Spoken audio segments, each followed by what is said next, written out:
facing us. Grant us the mercy, O Lord, that we shall today also honor thy name in all we think, do, and say. Almighty God, we pray thee, bless our land and all its people. This all we pray in the name of Jesus Christ our Lord. Amen. Affirmation. I solemnly affirm that I will be faithful to the Republic of Namibia and its people, and I solemnly promise to uphold and defend the Constitution and laws of the Republic of Namibia to the best of my ability. Yes. Honorable Ampanda may now immigrate back. Yes.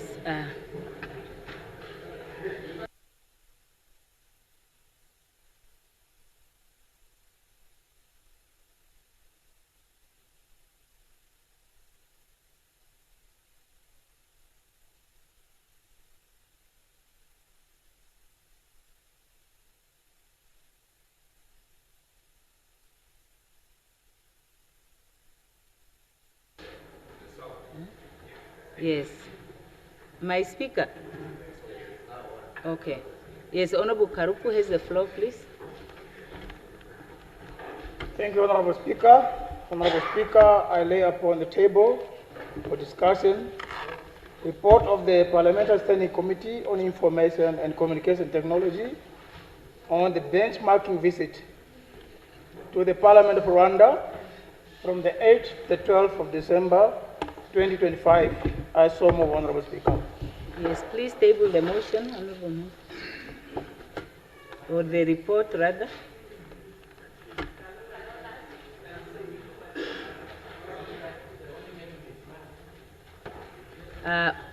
Okay. Other reports and papers?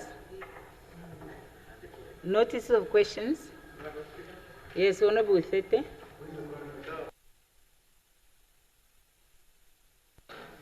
It's just a point of clarity. I'm not so sure. Maybe I did not hear proper when Honorable Karupu tabled the report. I didn't hear him saying that is the report for discussion or is the report for note-taking? For discussion. Okay. Thank you so much. Okay, thank you. Honorable Haikola. Thank you, Honorable Speaker. While housing and service delivery are often highlighted as key challenges facing local authorities in Namibia, an even more fundamental issue underpins these difficulties: financial management and financial policies. Many Namibian local authorities, particularly smaller towns and village councils, face severe cash flow crisis due to millions of dollars in uncollected customer debt for municipal services. We commend the Minister's decision and directive for local authority to terminate services to institutions that have not paid for their municipal services, particularly government institutions. We especially welcome this directive because while funds for utilities, water and electricity, are usually budgeted for, these funds are often diverted to other activities, including travel and subsistence. The directive from the sector Minister is a timely reminder to this institution that the culture of non-payment for services rendered by local authorities must end. While we welcome this development, we remain concerned about long-term solutions to debt and credit management at local authorities. In SADC region, concrete steps are being taken toward the model law for public finance. Namibia will soon move towards enacting a Public Finance Management Act, which will contain model provisions for the region. However, local authorities' financial management policies differ, with each authority following its own path. This is why, when one examines the Auditor's General report on various local authorities, one discovers strange inconsistencies. In one locality, an authority struggles with a particular issue while another succeeds in addressing it, and vice versa. Honorable Member, what is it that you are doing? What is that? Is that a motion? Yes. No, Honorable Speaker. What is it? Yeah. the questions are coming. Given the Yeah, okay, circumstances- honorable member, the question is too long, and I'm saying this to all the members. Proceed, please, but let's try to be brief with the questions. Really. Okay, Honorable Speaker. Given these circumstances, notice is hereby given to Honorable James Sangwasa. The following. 1. What has been the outcome of the ministerial directive to local authorities to disconnect government offices and institutions that owe them? Was your directive effective? Please provide the amounts that were paid to local authority as a result of your intervention. Question 2. Does the Honorable Minister agree that we need a standardized or model credit and debt collection policy that local authority can adopt to ensure uniform, accountable and effective revenue collection, thereby reducing the need for ministerial directive? The last question, Honorable Speaker.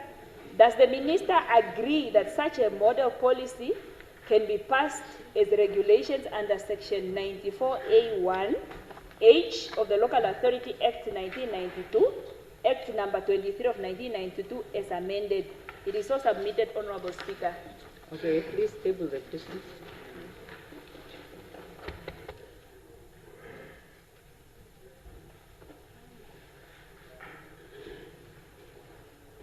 Honorable Mongo.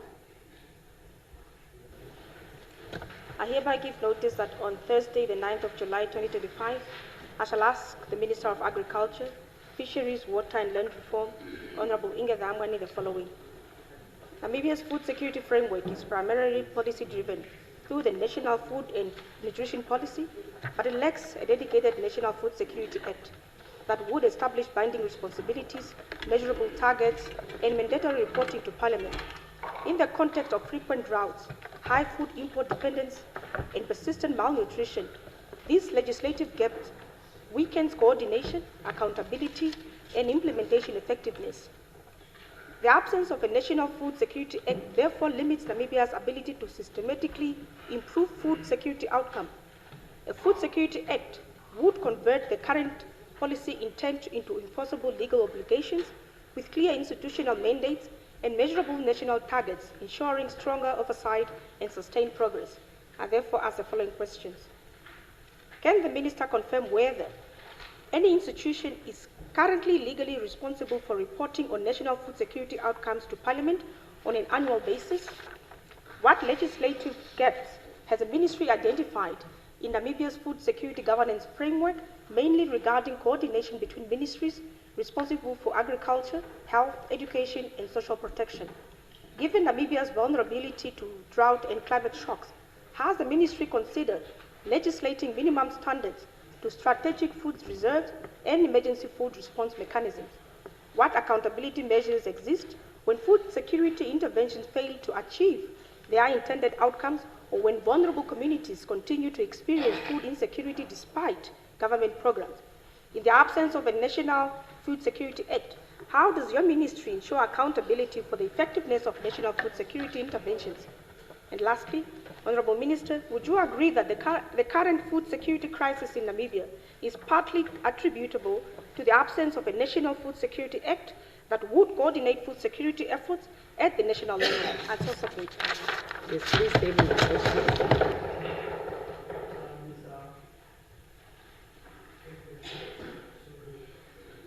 Yes, Honorable Hengari. Okay, Honorable Lutuhezi.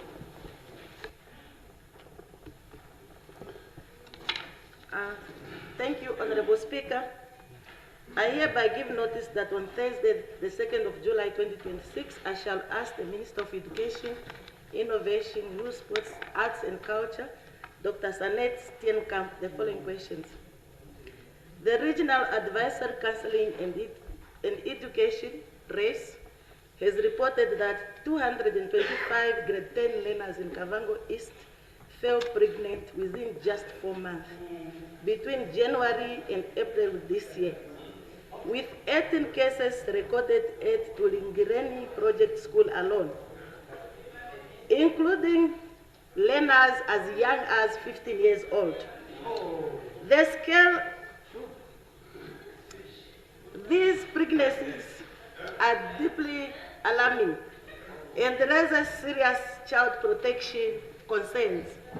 The Kavango regions has constantly recorded the highest number of teenage pregnancies in the country for several years. Despite these alarming figures, there have been no publicly reported investigations, arrests, or convictions of perpetrators responsible for impregnating underage girls, raising serious concerns about accountability and the protection of children. Honorable Speaker, am I protected? Yes, please, you are protected. The Kavango regions are among the poorest in Namibia, and persistently high rates of teenage pregnancy continue to deepen poverty. Many young mothers leave school and struggle to provide for their babies while facing the rising cost of essential items such as diapers and infant formula, make it even more difficult to complete their education and secure a better future. These circumstances raise concerns about possible statutory rape, sexual abuse, and exploitation of children, particularly where very young learners are involved, and require urgent, coordinated government response. I therefore ask the following question, Honorable Minister. Can the Minister explain how the Ministry assesses the effectiveness of its teenage pregnancy prevention programs in the Kavango regions, and what concrete outcomes demonstrates that these interventions are protecting children and reducing the teenage pregnancy? And the last one, what specific measures is the Ministry implementing to break the cycle of teenage pregnancy and poverty, and to support adolescent mothers to continue their education? I so submit. Please table the questions.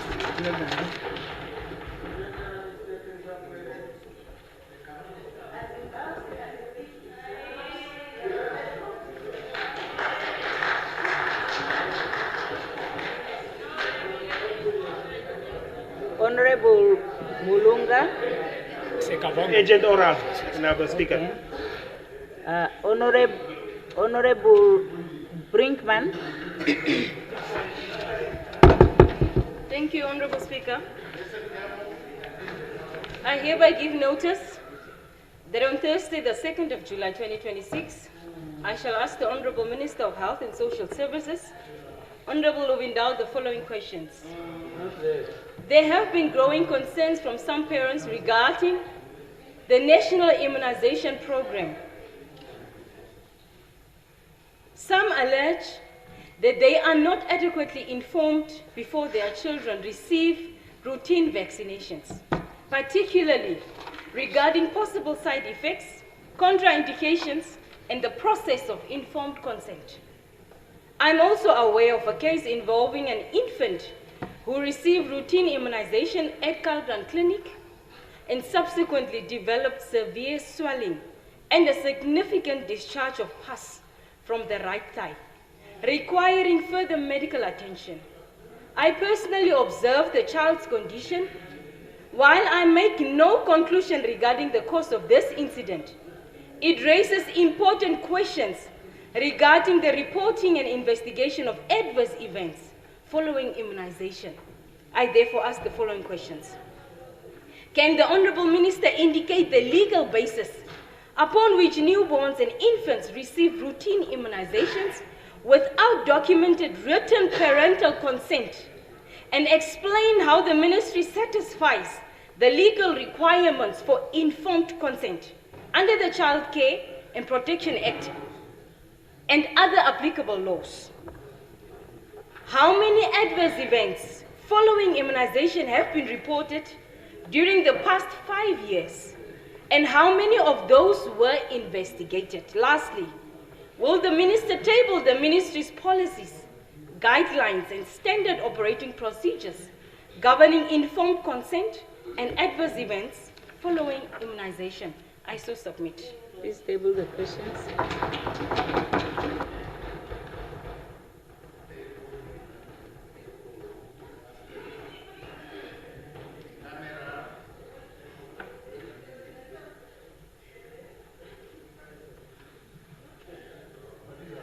Honorable Kalangula.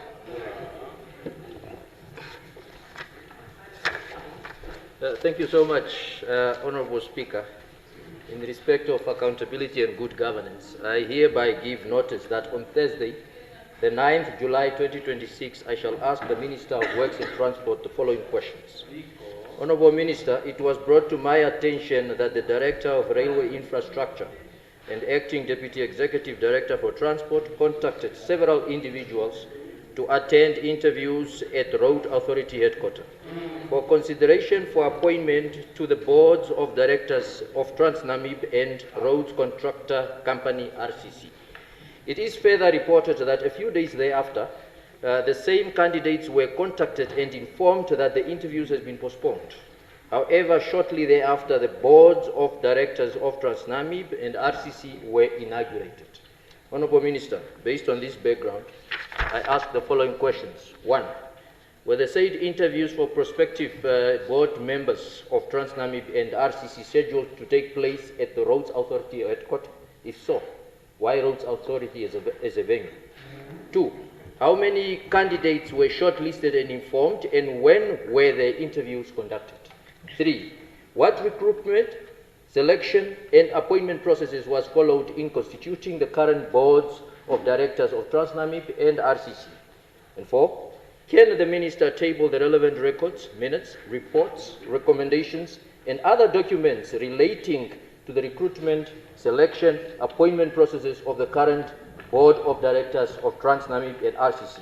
And lastly, number 5, were the appointments made in full compliance with the relevant legislation, regulations, governance framework, and public enterprise appointment procedures? If so, can the Honourable Minister provide details thereof? I so submit, Honourable Speaker. Please table the question.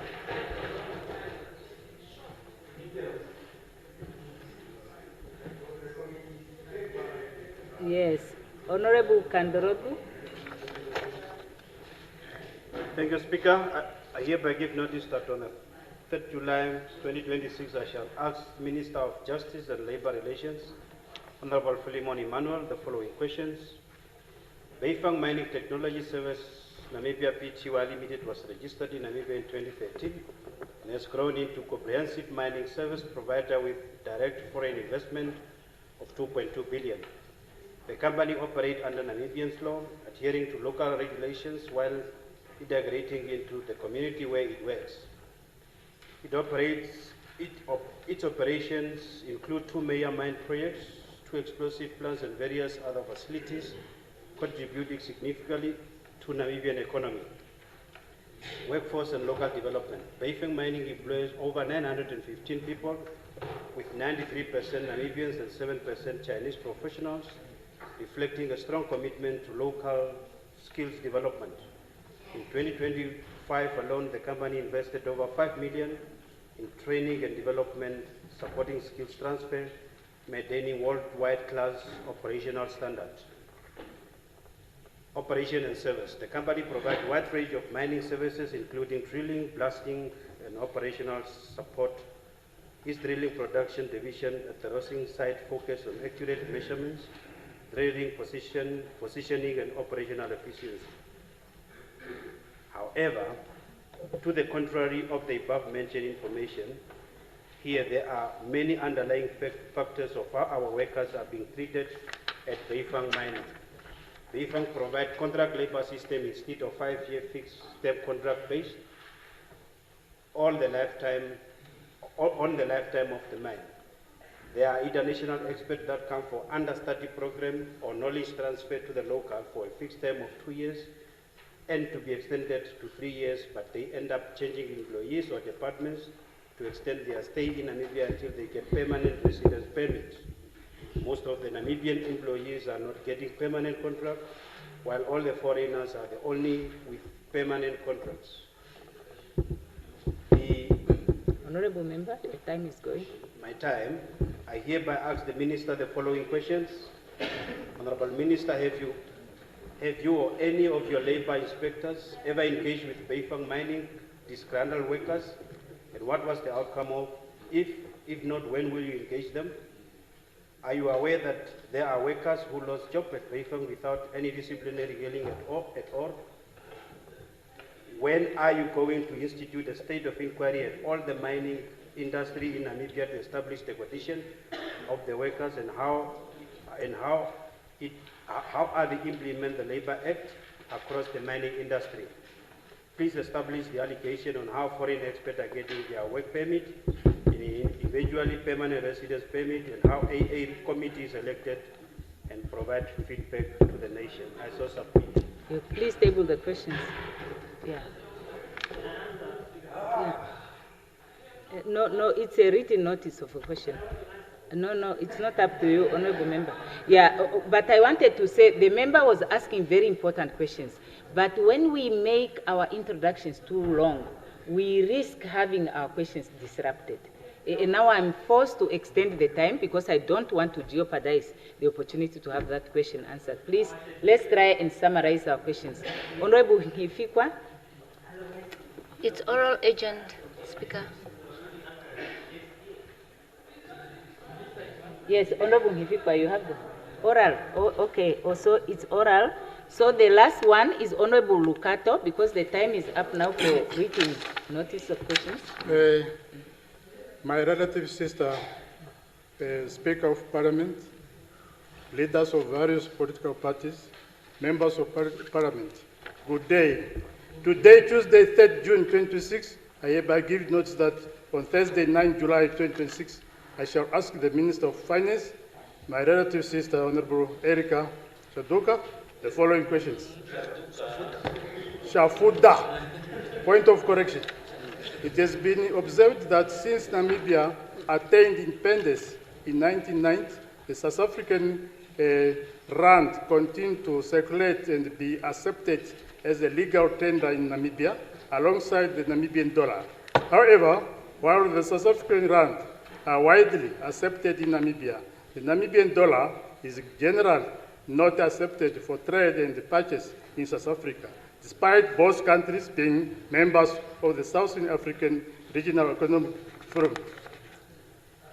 So my first question, why Namibia continue to accept the South African rand and the legal tender when the Namibian dollar is not similarly accepted in South Africa?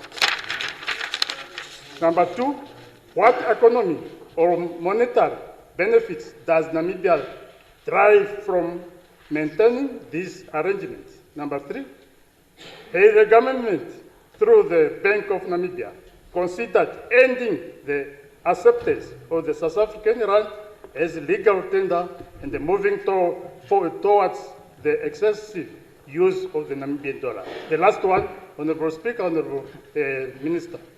If so, what progress has been made, and when can Namibians expect such a policy change? I so submit, Honorable Speaker.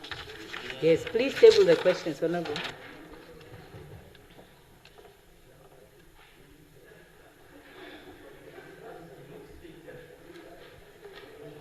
Okay, now I give the floor to Honorable Henkari for an urgent oral question.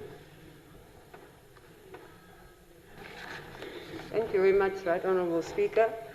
I'd like to ask the Minister of Education and all those many other important things, Honorable Steenkamp. And the gist of the question really has to do with child protection, especially in schools. Honorable Minister, I don't know whether you are aware. If you are, maybe you'd like to confirm to this House about a game, an online game that is called Jail Time, that encourages school learners to have sexual intercourse with each other. And basically the content of the game is that it encourages girls to have sex with other girls and boys to have sex with other boys. So I don't know whether the Minister is aware and whether some of the schools have actually approached your office with regard to this very important issue. And I'd also like to know what the Ministry has done, not just to familiarize themselves with that particular online game, but also in ensuring that our children in schools are protected from sexual content. Thank you. Yes, Minister of Education. Thank you.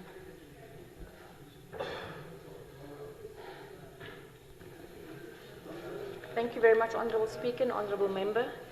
Yes, indeed, we've learned about it. That has been circulating last year already. And this year, when it was circulated just last week, the ministry then made a follow-up also with schools in Komas. Nobody has reported that to us. This is something that is being alleged it's happening. But we've also worked with our Programs and Quality Assurance Directorate and our clinical psychologists to reach out to the schools. We haven't received any reports. It's circulating on a group of Kommersdal parents, and that is also how it reached us. So we have got what we call a safe schools framework for which our teachers are trained, and we've got life skills and health education in schools. So on that issue, really, if it's not reported, all that you can do is really to work through the life skills teachers to talk about the dangers again of sex and the unintended consequences of sexual intercourse. But at this given point, we had no one reporting it to us, except for what we got in our outreach then in the end. Thank you, Honourable. Yes, Honourable Mulunga.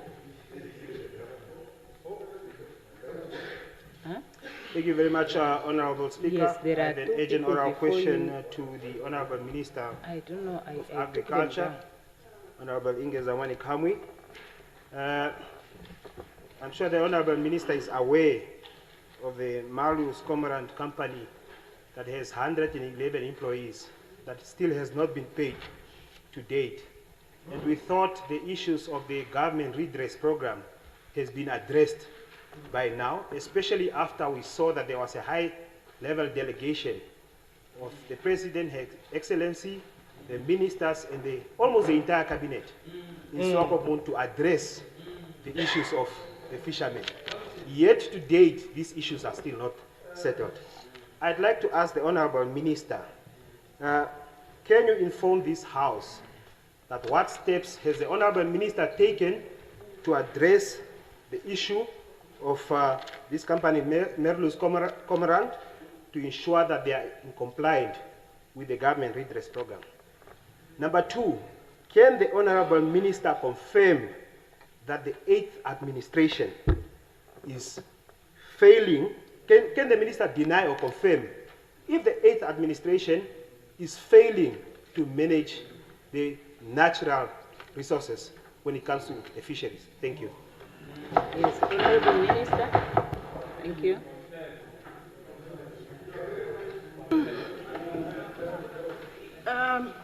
Honourable Speaker, thank you very much. Honourable Mulunga, thank you very much. Let me start with the last part of your question, that I can state categorically clear that the 8th administration is committed to managing the resources of our country in the best interests of our people. We found several loopholes. We are trying to close those loopholes. And in the process of closing those loopholes, we want to make sure that companies and individuals comply with the laws and regulations of this country. Having said that, in terms of the specific case that you mentioned, that 128 employees of Merlus Cormorant are not yet back at work. Yes, when we started the year, there was a process that we normally undertake. Those are under the redress program, government employment redress program. Now, in terms of that process, myself and the minister responsible for labor relations will engage the employees, will engage the employer, will revise the contractual arrangement. We will sign those arrangements, and then the employers must go back and sign their contractual employment contracts with the employees. Now, you find that sometimes the contract has been signed from a governmental level, but there are issues at the employer-employee level where those things are not sorted, and as long as that particular employer does not present us with evidence of signed employment contract, then the quotas will not be released until such time that that contract has been signed. Of course, what we do, taking into account the fact that there are investment involved and people have businesses to run, what we normally do for the first half of the season, will release 6 months quota for the period so that they can start preparing for themselves. And until such time that those contracts are signed and presented and verified, then the second portion of those quotas will be released. In this particular case of Maryland, I am not so sure, Maryland, what exactly is the problem. And I know you have asked me today, I was going to respond to you formally. Let me get my facts correct, then I'll respond to you. Thank you very much. Thank you. Honorable Mifikwa?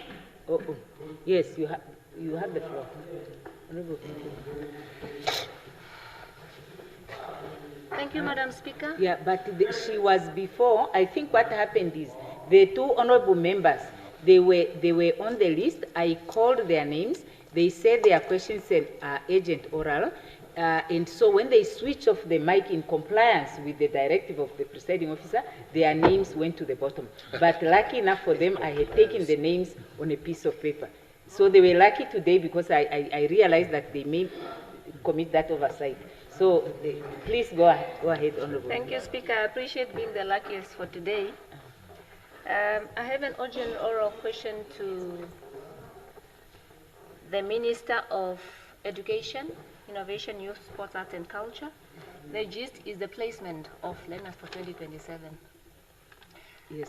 Honorable Speaker, on the 18th of June 2026, the Deputy Minister released and addressed this House with a ministerial statement on the placement procedure of admission for 2027. The ministerial statement assured that the admission will be orderly and guided by the feeder zone priority rules, and that every child would have a place before the end of the year. Just 9 days after the release of the ministerial statement, the Directorate of Education, or rather the Regional Council of Erongo Region, issued a directive to suspend, to all the schools to suspend the enrollment process. So all public schools in Walvis Bay and Swakopmund were requested to halt the process due to lack of spaces. So, Madam Speaker, I want to highlight that since last year we were actually highlighting that the issue with placement is not about the application fee or the application process. It was because of lack of space. And we felt like nothing was done to date. Therefore, I just wanted to know what has the ministry been doing ever since we have been raising these issues to ensure that this recurring issue does not affect us this year. And the ministerial statement also indicated that there are certain schools that have space, but there was no list provided. Can perhaps the minister provide the list of schools that have spaces to guide the parents so that they can enroll their learners? Thank you. Yes. Honorable Minister. Thank you, Honorable Speaker, Honorable Member. It's a fair question. Yes, we are busy with the admissions. This is just the first phase of the admissions that we are busy with. The second phase, the first one was raising awareness. It took us 2 weeks in every region. Thereafter, it was 2 weeks again for the application processes. And then we have the last phase for the placements. We are not yet at a placement phase at this point.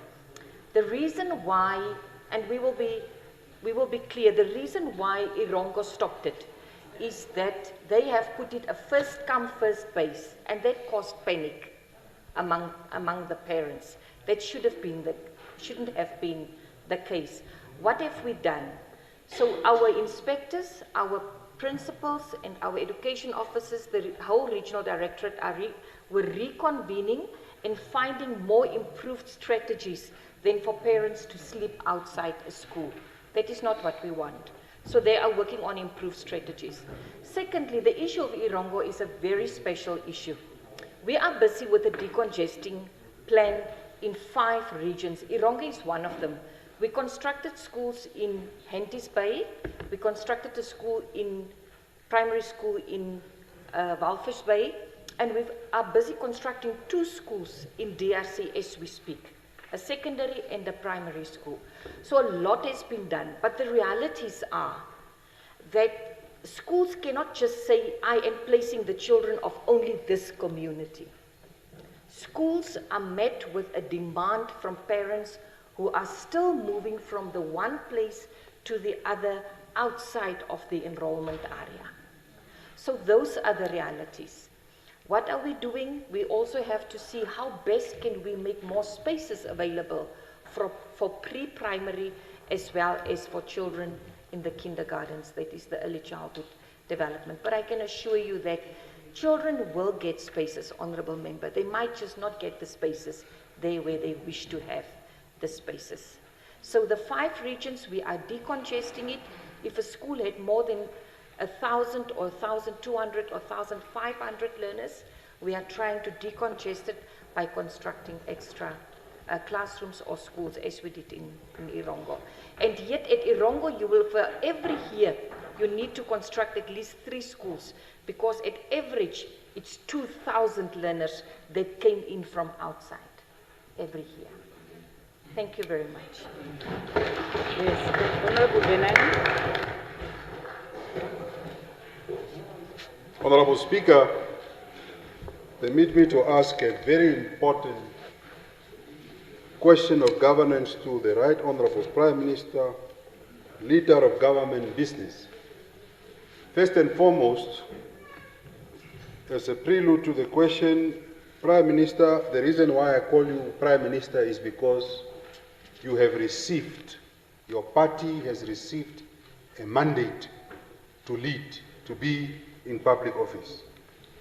Right Honorable Prime Minister and head of administration of our country, there is a saying in my language that says, Shipo unjokukura, trouble, wait till you grow up. For the first time in the history of this country, in the history of governance of our country, both national and regional, we have seen your minister, Ayatollah Sankwasa, Honorable Sankwasa, stopping salaries, listen very carefully, stopping salaries of employees of a whole region because he has a dispute with one senior officer, the chief executive officer of the Kunene region. Where does your administration, where does your government get the mandate, the legal mandate to stop someone's salary because you have a problem with someone's appointment? Imagine if the whole parliament's salaries would be stopped because you would have a problem with the secretary. That's one. Question 1. Same region. In Kunene region, SWAPO is not the ruling party, it is the opposition. In Kunene region, the PDM and the UDF, by the will of people, is the government. Fair. Now you are punishing us because you have lost. Because you have lost, now you are punishing us.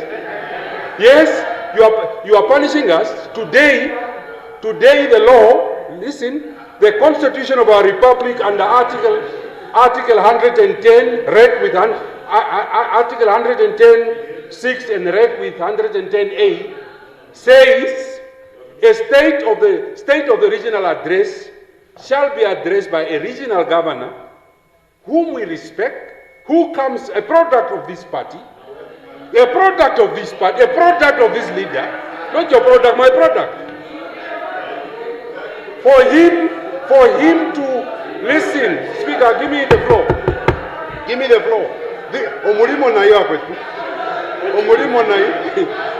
You are losing. In fact, I'm going.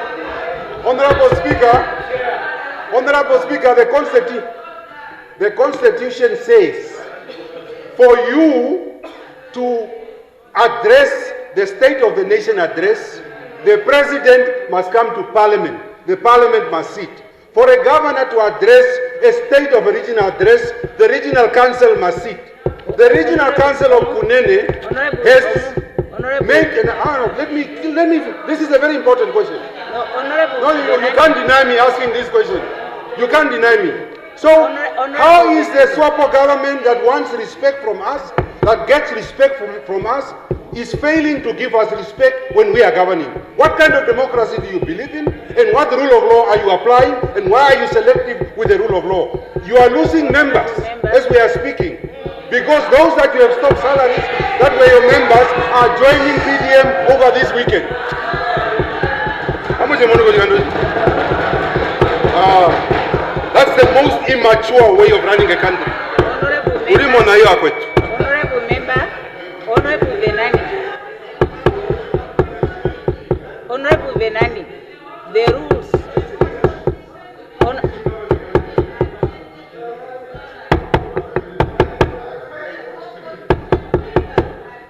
Honorable members, in terms of the rules, honorable members, in terms of the rules, a member may only ask one question. You ask two. You ask the question about Honorable Minister of Urban and Rural Development stopping the salaries of employees in a region. Yes, you pose that question. Okay, I listen to you without interruption, although you always interrupt me when I make my rulings.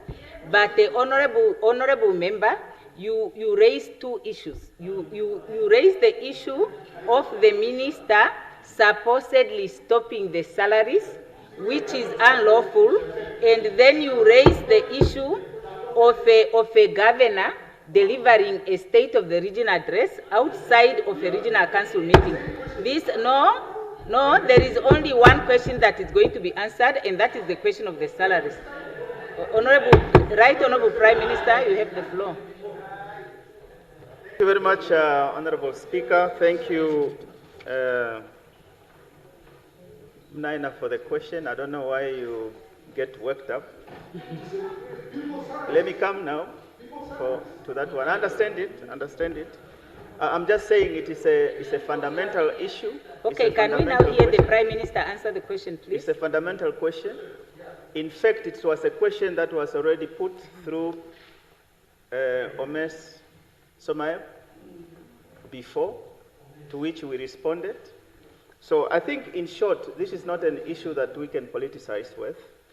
There is no structure of government in Namibia where there are Namibians working there and there is somebody deliberately would stop salaries. I don't think there is anything of sort. And I mean, let me just make it a point here. In fact, many people in Kunene are SWAPO. Thank you. Is that especially? Okay, fine. Yeah, I think, let me just put this across once again. Let me put this across once again. Let me put this across once again for the inconvenience endured by those public servants in Kunene for this mishap. Our sincere apologies.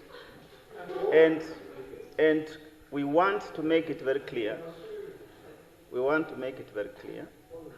The technicality of stopping these salaries, it is not a design of anybody. No, let's just be very clear.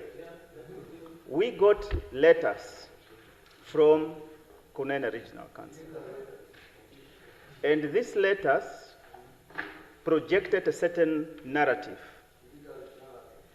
pertaining to whether or not with the former CRO, that is a conversation we can have. But the matter here is that we asked from our side that nobody should be disadvantaged in this process purely on technicalities. Then, because if the person is not present, nor is he allowed to be able to pay, we must have somebody else to pay. And that was the conversation that we made to Kunene Regional Council. And therefore, the chairperson of the Regional Council wrote that letter to us, and the request was made, but the request of the person to come to authorize or to sign did not come. So it's a technicality which shouldn't have happened, Honorable Speaker. So and it shouldn't therefore be seen as a deliberate somehow machinations in order for PDM and UDF to be disadvantaged. I am here to assure you this matter is receiving the highest consideration, and it will be resolved in the most shortest period possible. And finally, Honorable Speaker, PDM and UDF, they are all our brothers. Yes, yes, we are all our brothers and sisters. In fact, you would agree, a great deal of investment has gone into Kunene, regardless of whether or not PDM is there. And we can go on and on, whether it is roads, whether it is water, whether it is agriculture, and all manner of things. That is because we remain committed to one Namibia, one nation, including Kunene region. Yes, honorable members, the time for urgent oral question is now over. I have had to extend the time of the Right Honorable Prime Minister in terms of the flexibility that is allowed to me under the rules. But now that he has answered, we have to proceed to notices of motions. Yes, Honorable Ampanda. Thank you, Honorable Speaker. Honorable Speaker, the current electoral configuration of the National Assembly reflects a highly competitive and almost balanced parliament, marking a significant shift from the previous order. The current political dynamics, where the ruling party holds 51 seats versus 45 for the opposition, have created a situation of intense political antagonism and a zero-sum mindset leading to potential structural paralysis and procedural contestation. The old political order wishes to continue with the old, while the new is introducing the new way, and none is compromising, thereby impeding the progress of the Assembly.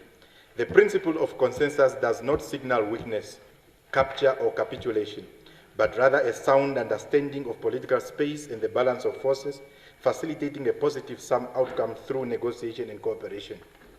The current structures, such as the Chief Whip Forum, have proven inadequate for handling key political matters, as they were designed for administrative and programmatic purposes, and often their decisions are either ignored or contested. There is no dedicated platform outside the chamber where the Speaker, the Prime Minister as a leader of government business, leader of the official opposition, and all party leaders can collectively engage on the overarching political affairs of the Assembly. The Speaker has repeatedly called for a different forum to discuss political matters, and the President, during the State of the Nation address, acknowledged the need for engagement outside the chamber, stating, "Negotiations are not conducted in chambers." That is not acceptable. In their variety, that tone in quoting the President is not acceptable. In their variety, members of Parliament expressed grave concern with the state of affairs of the National Assembly and the urgent need for a mechanism to resolve this political impasse. Considering the above, notice is hereby given that tomorrow, Wednesday, 1st of July 2026, I shall move that this Assembly, number one, discuss and resolve upon the establishment of a political consultation and consensus building forum to be established as a political body to deal with political matters of the Assembly that cannot be handled by committees or the Chief Whip Forum. Two, discuss and resolve that the forum shall be composed of the Speaker, the Prime Minister as leader of government business, the leader of official opposition, and all leaders of political parties represented in the National Assembly. Three, discuss and resolve that the forum shall meet monthly and as often as required and practically possible to consult and build consensus on key political matters and matters referred to it by the Chief Whip Forum. Four, discuss and resolve that the Assembly, the establishment of this forum shall not in any way take away the powers of the National Assembly, but will assist in solving current and future political impasses, fostering a positive sum approach to governance.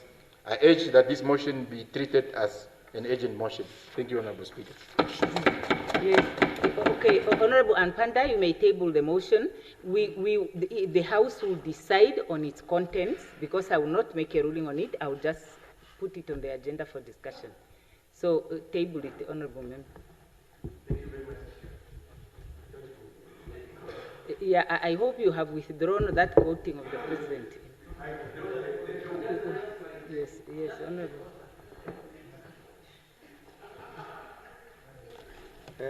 Thank you, Honorable Speaker.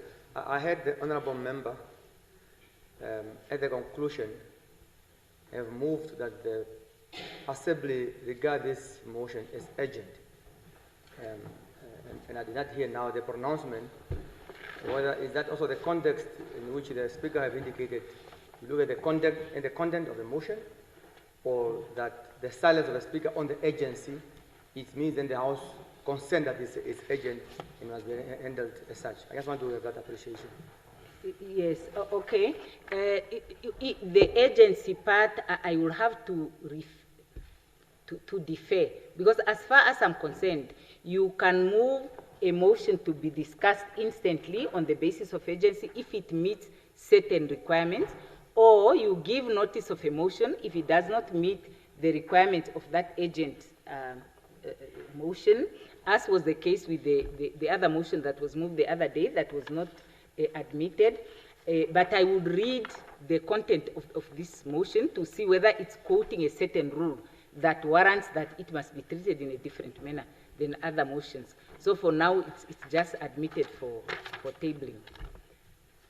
Okay, then Honorable Thomas.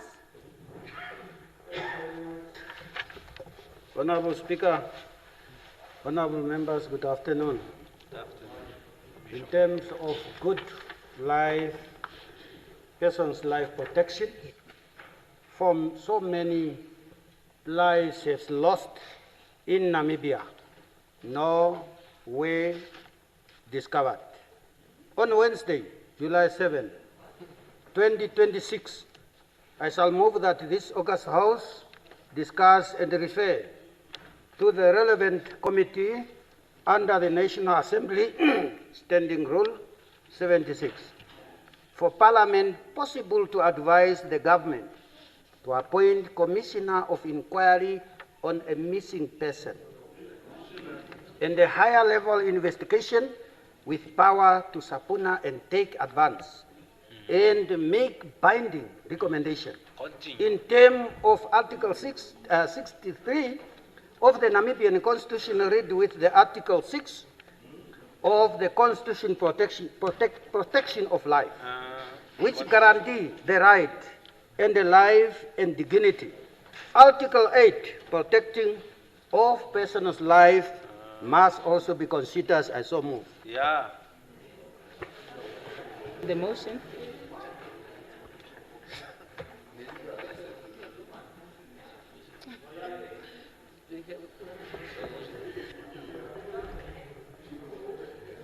Yes, Honorable Lucato.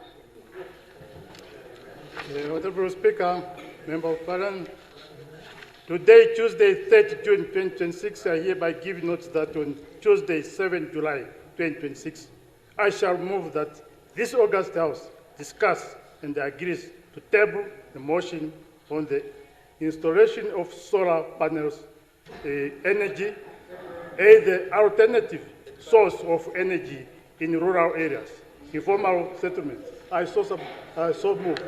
Yes, table the motion. Yes, okay. Okay, just a minute. Yes, point of privilege, Honorable Chair. Very much. Thank you very much, Speaker. On a point of privilege, yeah, no problem. On a point of privilege, Speaker, no problem. I think last week, Speaker, Munene and the Prime Minister asked us as the Assembly, and I think some of the leaders, Honorable Venani, they asked us that we have quite a backlog, Speaker. I rose on a point of privilege, a backlog of business that we need to finish of Parliament. Now, Speaker, I think since last year, Speaker, with all due respect, I have been asking, Speaker, maybe because we are new, some of these motions are either administrative issues, or I don't want to use the other word of English that says they don't make sense. when do you rule, Speaker? I think I'm on point of privilege. When do you rule, Speaker, that some of these motions cannot be taken because now they are adding on our volume of paper that we are printing as a budget and finance committee? Then you are asking us to look for more money from finance minister, and then we are now going there requesting for money just for printing of a whole Bible every God's day. Speaker, when does this stop? Can I also come and say I want to discuss a motion of putting up a speed hump at my farm, and then the House must discuss it? It's just a question, Speaker. Thank you very much. Yes. The day that I would rule something that is moved to be tabled in the House is when that item contravenes the rules, because the presiding officer's responsibility is to enforce the rules. Yeah, but it is up to the members. When it comes time for that item to be motivated, there is all a procedure where the House is asked whether there is an objection. If the House feels that there is an objection, the House can object at that time, and that motion may not be motivated. But the presiding officer cannot just decide, this one I will not accept, that one I will accept. Yeah. Now, having Honorable Lukato, please take your seat. Yeah, and the Honorable Carola, please, I don't need your assistance in recognizing the people that are on the floor. Now, honorable members, we will now rise for a break of 20 minutes.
This is NBC One. It's ours.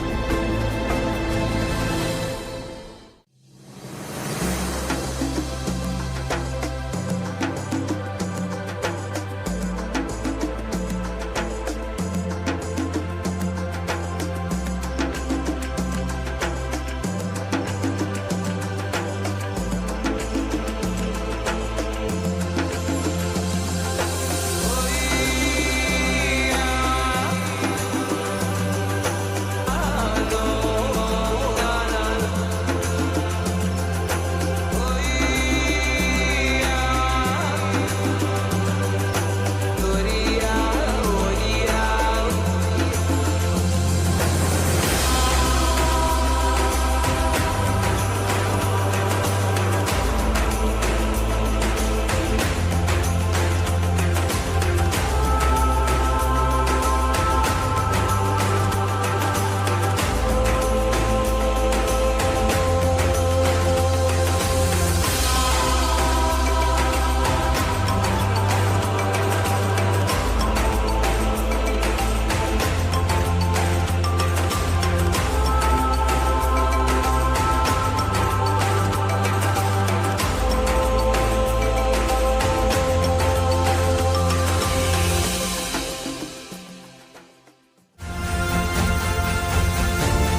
For 35 years, NBC has been more than a broadcaster.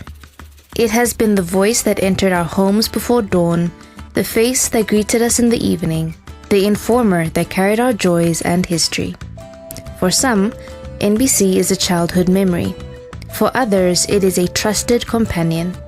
For all of us, it is a part of our story. Before in Southwest Africa, NBC was there. It's now for many years. And they were in Afrikaans, and I couldn't speak English at that time. But it was wonderful to always listen and watch. As elderly people, especially now, we never know really what is happening in the world, but NBC was quite good. Before social media, YouTube, your streaming platforms, there was NBC as your main platform for music. NBC became our gateway to the public, precisely. NBC is one of the media platforms which help us to disseminate information to our people, including to people who need to understand what is happening around persons with disability or disability sector. Today, we celebrate 35 years of informing, educating, entertaining, and connecting a nation. But this story is not about a building. It is not about cameras or studios. It is about people. The people whose lives have been touched by NBC. NBC is very special to me because it has all types of programs and languages, and it reaches out to all types of people. For the youngest generation, NBC is a window into discovery, a place where curiosity is welcomed and imagination is inspired. When we need help, when we're doing assignments, we can go to NBC's page and check stuff for news or current affairs, and that can help us with assignments and so forth. And also just scrolling on NBC sometimes can be fun to see what's new.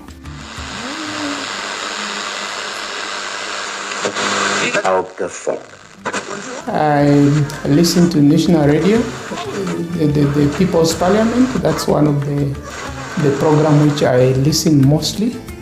And eat the menu during the weekend, like on Saturday, Talk of the Nation, to Popieni, One-on-One. Those are the program I always follow on NBC, and also Connect Africa or Africa Connect, and then Public Corner. Those are the programs which I follow on NBC. The older generation has witnessed NBC grow alongside the nation itself. A trusted voice through changing times. A familiar presence through decades of transformation. Right from the south to the north, it is wonderful to listen and to know what's going on, and then especially the Christians praying for what we see and what we hear. Imagine not having a TV and radio. How would you be forced to go house to house, town to town, to share our music videos. And I think if you look back, you will see that that's why NBC is very important. 35 years ago, a journey began. As we celebrate this milestone, we honor not only the history of NBC, but the people who gave that history meaning. Because behind every broadcast, behind every headline, behind every program is a Namibian story. Happy 35 years, NBC. Happy birthday, NBC. Happy birthday. So thank you very much. We wish you the best. Bless every one of you people that are so faithful to keep on getting news and whatever is happening and sending it out for all the people that are in their homes.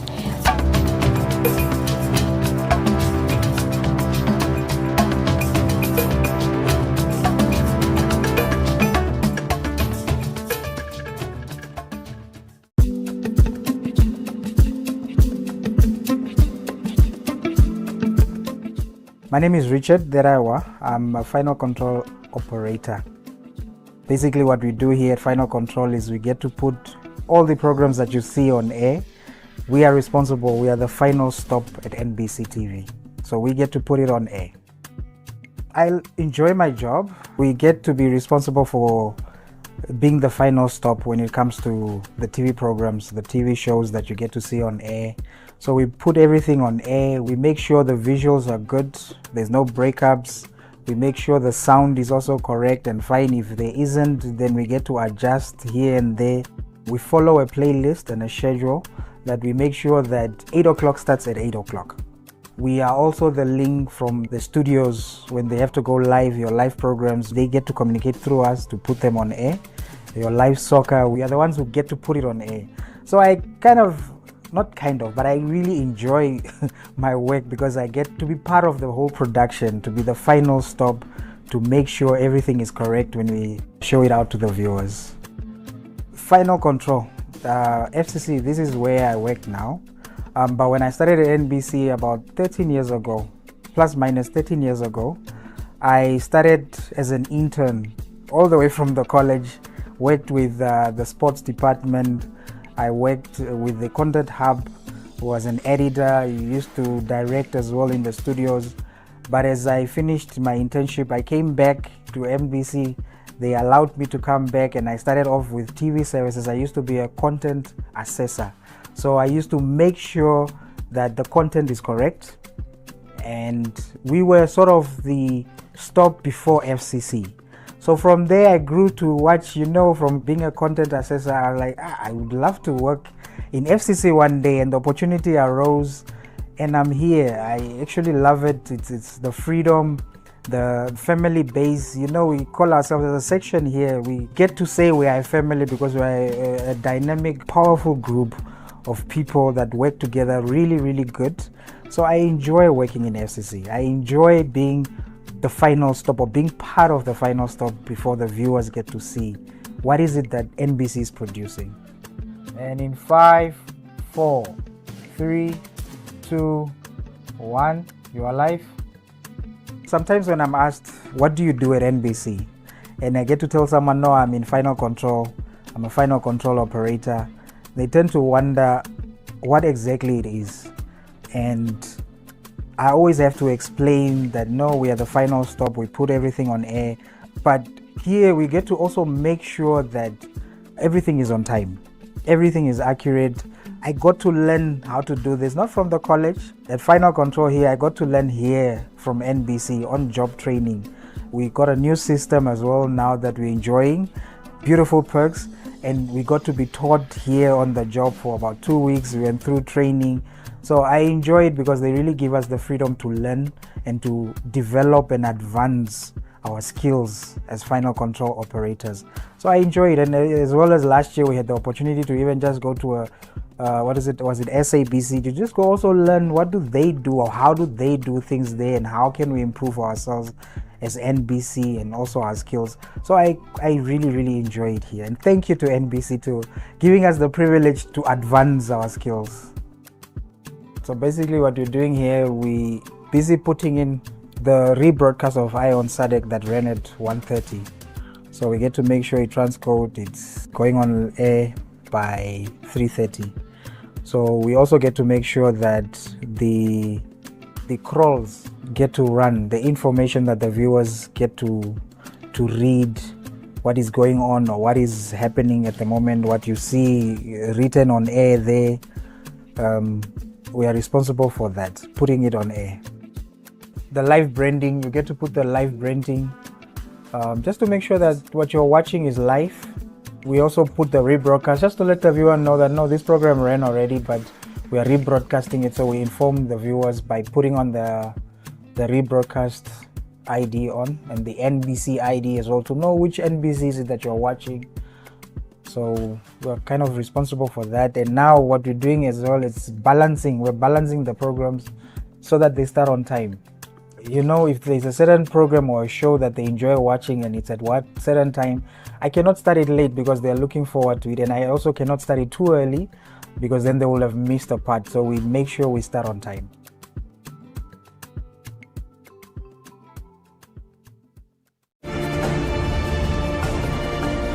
This is NBC One. It's ours. Are you guys ready? Calling all performing artists.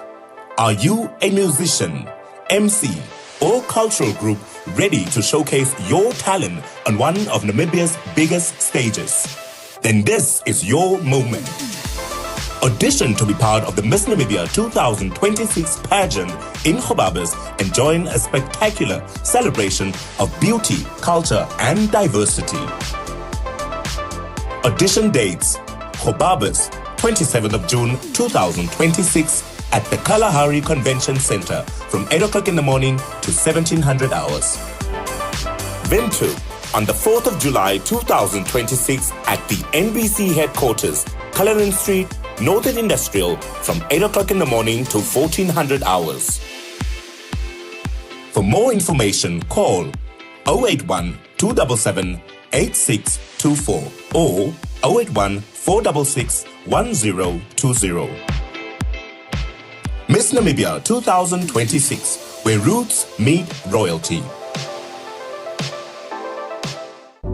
Alcohol and substance abuse continue to affect individuals, families, and communities across Namibia.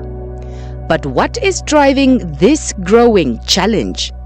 Join Tupapieni as we discuss changing realities of alcohol and substance abuse in Namibia, only on NBC, your home channel.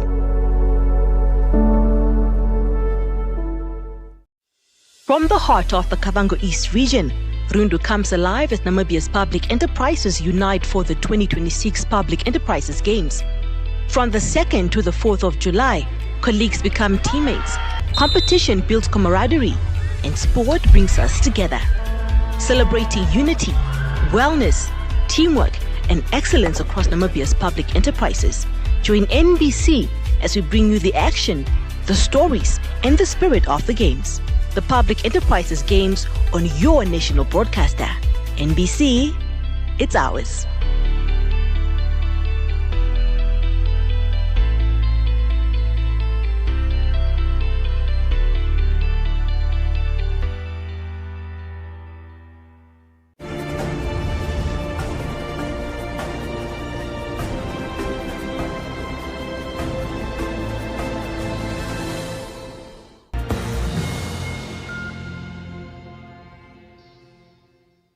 Good afternoon and welcome to your 4 o'clock news highlights here on NBC with me, Reinhilde Osiku. It's a pleasure to have you with us. The chairperson of the Public Enterprises CEOs Forum, Flaxman Samuel, has called for merit-based leadership and accountability as the forum convened for its 11th annual general meeting in Rundu. You see, if we want to move our country forward, we need to embrace meritocracy. It's a word that people are afraid to discuss. Meritocracy. To deploy people based on merit. Because if we don't do that, we are depriving ourselves of advancement. We are also, and there are also serious consequences if we deploy people to institutions to lead boards who have no clue of what that industry is all about. They have no ability to understand or to learn. We have seen it, and I was blunt. I told the thing because I love this country. I love this country. And the good thing is that the president summarized the discussion and the resolution that the secretariat was doing. So the cabinet retreat took a decision that boards have to be appointed based on meritocracy. The Minister of Labour Relations and Justice says expanding social protection to workers in the informal economy has emerged as a key government priority. He said this on a message delivered on his behalf at the International Social Security Forum on Monday. The Stakeholders Forum, hosted by the Social Security Commission and the International Social Security Association, brought together local and international stakeholders. They are discussing social protection reforms and digital transformation.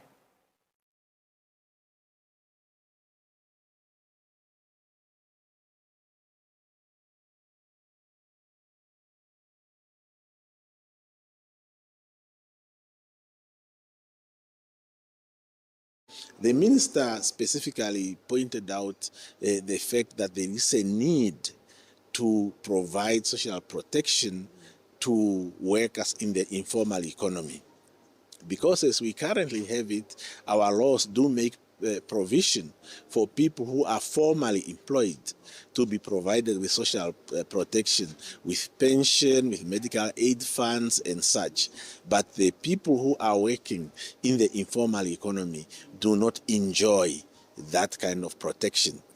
So the movement and the transformation that is taking place internationally is to also put measures in place that can make it possible for people who are working for themselves in the informal economy to be able to be afforded social protection.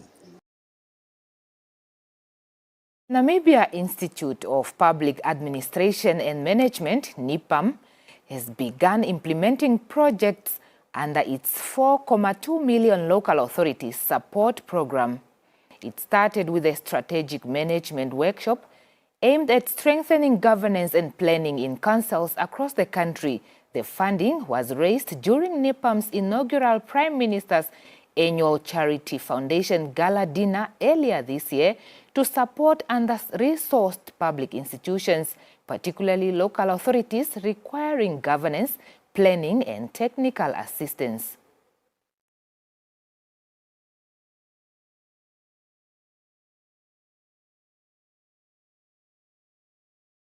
This overview for the training is a strategy development workshop. This is a result of the Prime Minister Charity Foundation that we have launched last year, 28 November. We have areas that we need to implement. We indicated, we have raised about 4 million. Now this money must be utilized in ensuring that we develop strategic development for local authorities. We have invited 7 local authorities, mostly of them from the south. We have Kitman Shop, Hobabis. We also have Betani. And in terms of them, we have invited each to bring at least 5 participants that will go through this workshop of 5 days for strategic development, just to ensure that we implement that. And that ends your news highlights at this hour. Thank you for watching. Stay tuned to NBC.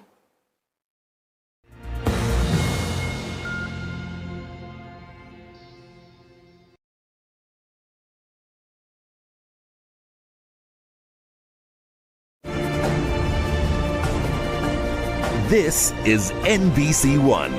It's ours.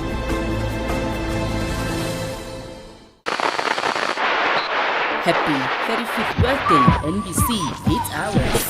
Every story starts somewhere. Ours began in 1991. From the very beginning, we have carried one clear purpose: to inform, to entertain, and to inspire. From our early analog days to the digital future, we continue to build. We have been part of Namibia's journey, traveling across the vast landscapes of our country, telling the stories that connect us. We have captured the moments that matter, the joy, the pain, the culture, the heritage, and the history of a brave and resilient people. Through it all, one truth has remained constant: it's ours. NBC has been the bridge between home and the world. Through our news, our programs, our voices, and our people, we bring the world closer to Namibia and take Namibia closer to the world. Everywhere, every day. This is more than a birthday. It is a story of resilience, a celebration of media freedom, democracy, and national pride. Join us as we look back on 35 years of growth, milestone, memories, and service to the nation. Happy 35th birthday, NBC. It's ours. Alcohol and substance abuse continue to affect individuals, families, and communities across Namibia. But what is driving this growing challenge? Join Tupopieni as we discuss changing realities of alcohol and substance abuse in Namibia. Only on NBC, your home channel.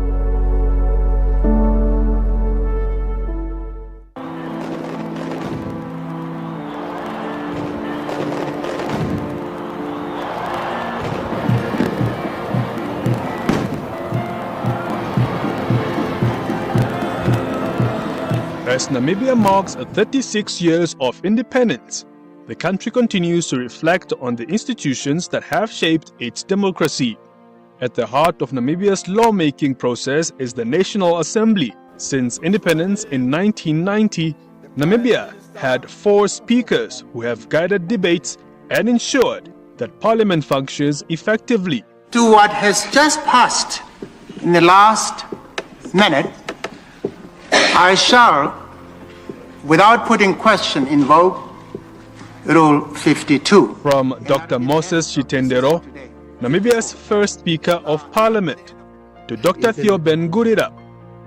Now, if we are going to engage in reading one another's mind as to what the intentions are. Who led chambers during a defining period of national debate, to Professor Peter Gashavivi, who presided over a more assertive and contested parliament.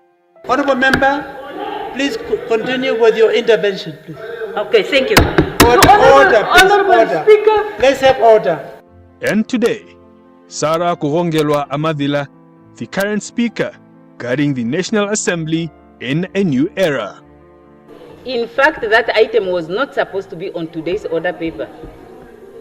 The rule I cited, the rules say you don't argue with the presiding officer.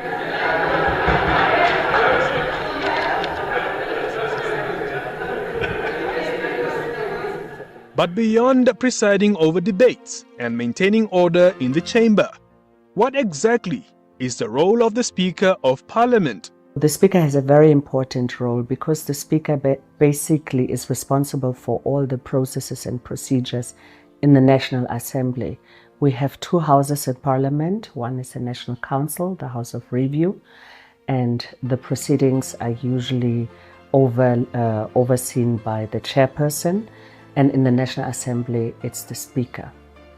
The Speaker is as much important as you're responsible for processes and procedures to ensure that we can debate bills which then turn into acts, that you ensure that all voices are heard, that you ensure that chaos doesn't erupt, that you ensure that everybody knows and understands the role, the ruling party, the opposition parties, the secretariat, the different procedural persons that are in the August House. And you could say the Speaker actually has oversight over the National Assembly. From guiding debate to ensuring order in the chamber, the Speaker's role requires both authority and impartiality. But beyond the theory, few understand the responsibility better than those who have sat in the Speaker's chair themselves. It was a challenging period. I am prepared to accept that, but it was also enjoyable on my part. I learned to keep on smiling, even when deep down here I'm irritated. Never show your irritation. Members, you are there you have a specific responsibility to uphold the decorum of the House, and as a Speaker, the Speaker is there to ensure that everything goes well. Now, from time to time, you have honorable members who will be out of step, and your role is simply to remind them of the rule that basically do specifically speak to that particular aspect. And it is something that is well known to most of us. that this is what we are supposed to be doing. But if someone goes out of the way to basically challenge that by not listening to the ruling of the speaker, you will still have some opportunity to persuade that member. To say to the honourable member that you, please don't do that.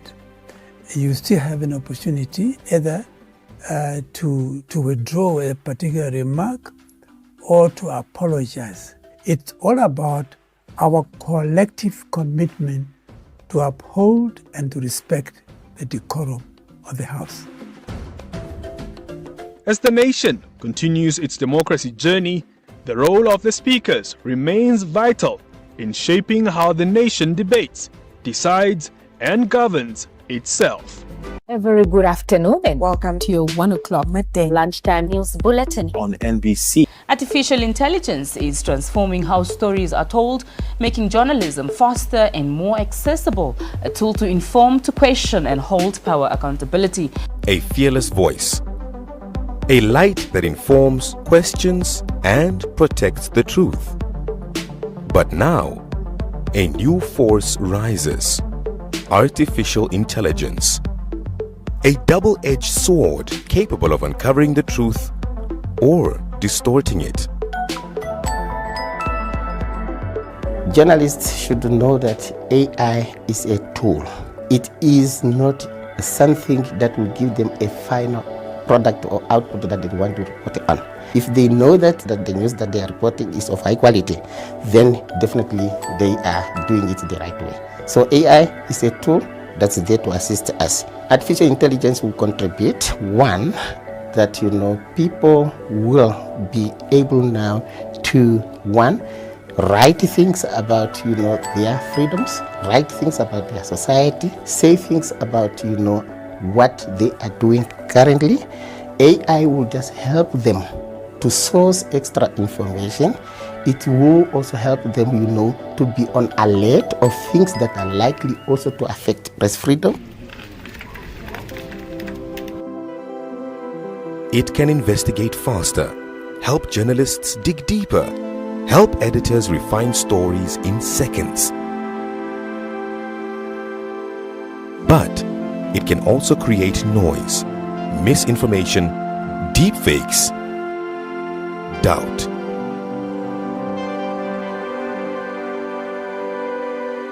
AI also is alerting them on possible conflict that AI will have with press freedom. It will enable us, to cut, traveling costs.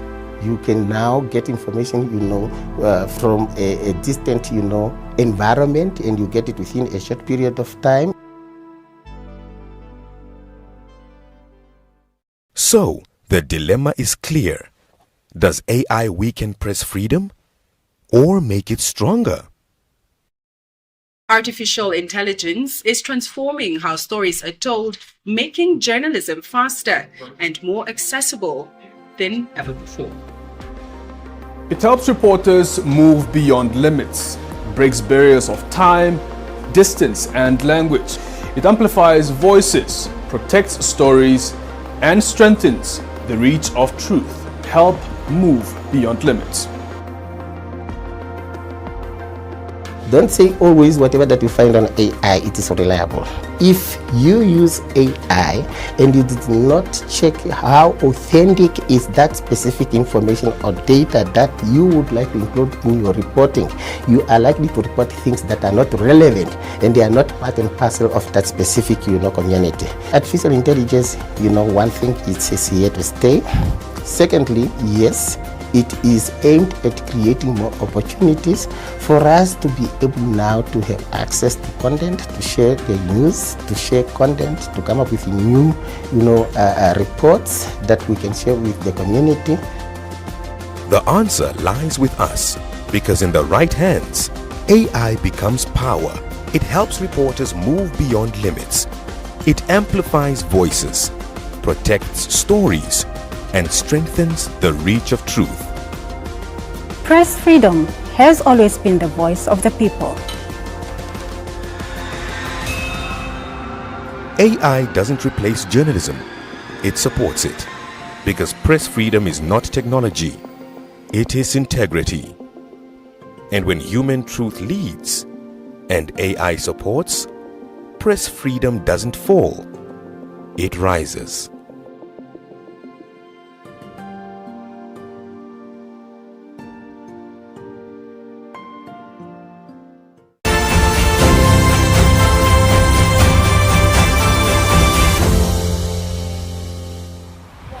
This building has been the heart of Namibian television for decades. Inside these walls, stories of the nation are gathered, produced, and shared with viewers every single day. Today, we take you behind the scenes and show you how it all comes together.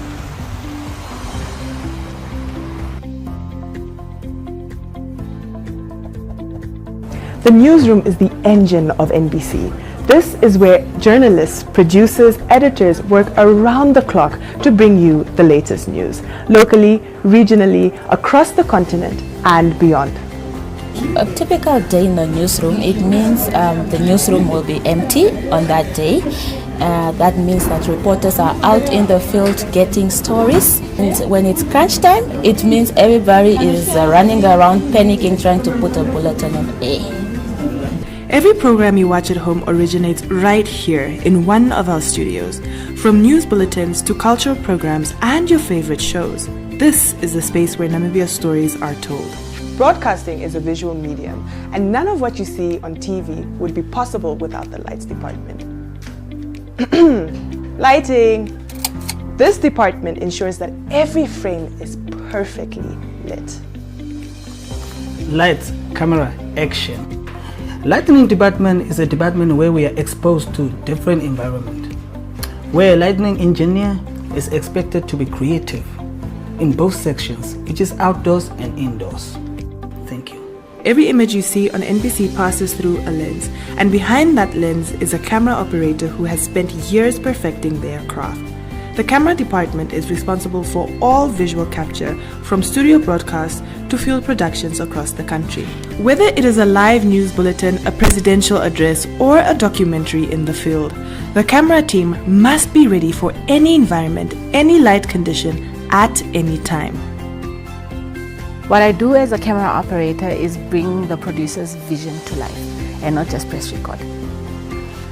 Television is as much about what you see as what you hear. The sound department is responsible for every decibel that reaches your ear. From clear voices of the news anchor to the ambient sound of a field report hundreds of kilometers away, or a presenter such as myself. Getting clean broadcast quality audio in a live environment requires constant monitoring, fast decisions, and an ear trained to catch problems before they reach the viewer. So the biggest audio challenge we face sometimes, they might play an insert and you realize on your levels when you pick it, you realize that there's no audio, so you have to inform the director that the insert or the jingle that they are playing is no audio. So you PFL and you'll be able to see whether you have level speaking. If not, then you have to inform, or you might hear it on TV, you will see something playing and there's no audio. And most of the time we get blamed for it. Before you see any story on NBC, it all begins with a journey. Before the cameras roll, before the microphone switches on, somebody needs to make sure that the crew is there. On time, safely, and with all the equipment they need. Let's go, Tata Games.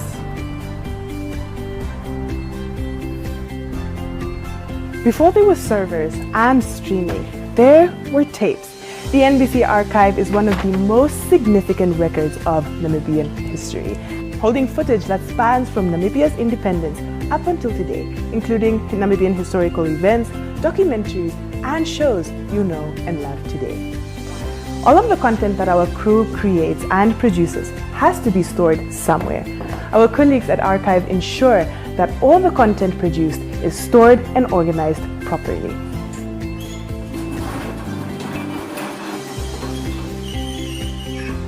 One of the most important and oldest footage that we have at the NBC archive would be the swearing-in ceremony of our first president and the celebration of our first independence, that's in 1990. This is important because it marks our freedom, and it also tells the story of Namibia's independence.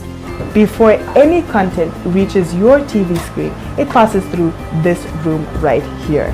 The Final Control Center team reviews, clears, and organizes every piece of material, ensuring that what goes on air meets the highest broadcasting standard. TV services is one of the departments that is responsible for scheduling or programming of content that goes out on air. We get content from different sections. We go through technical aspects,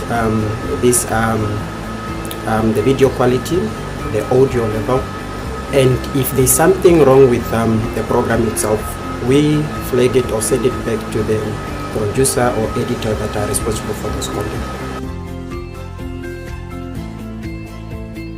From the newsroom to the archives, the studio floor to the Final Control Center, every person in this building plays a role in keeping Namibia informed, educated, and entertained.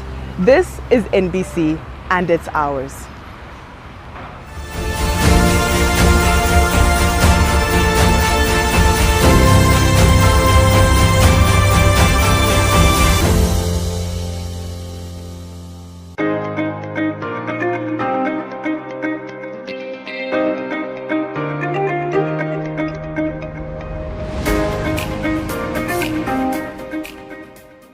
A very good morning and a warm welcome to this edition of the Radio Current Affairs Show. I'm your host, Alois Kakurua Mupiri, bringing you the latest happenings within the country and abroad. Coming up in this edition of... My name is Alois Mupiri.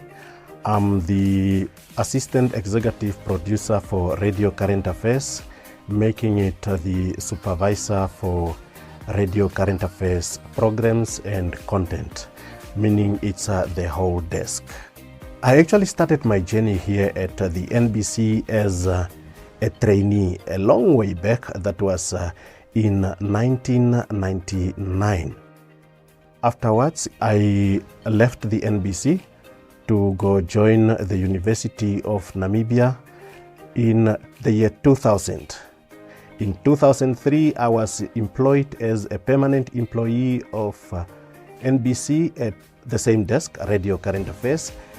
And ever since, I've been progressing from assistant producer, now I'm the assistant executive producer, the supervisor on the desk. At Radio Current Affairs, we have two different programs. One runs in the morning where we run actuality stories that are happening now. And in the afternoon, we have a program that runs between 5 and 5:30, where we also run current stories. It's very encouraging and motivating knowing that you are one of the first people that receive the story before it goes on air. Every now and then we receive interns, sometimes who are absorbed within the system.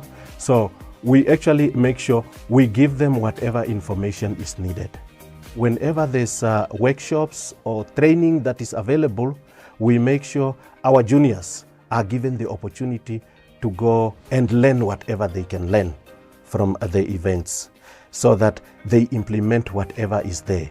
We are getting old now, and eventually the young ones will have to take over. So we do not hide any information from any of our juniors to make sure that they take over on a clean slate. Happy birthday to the NBC.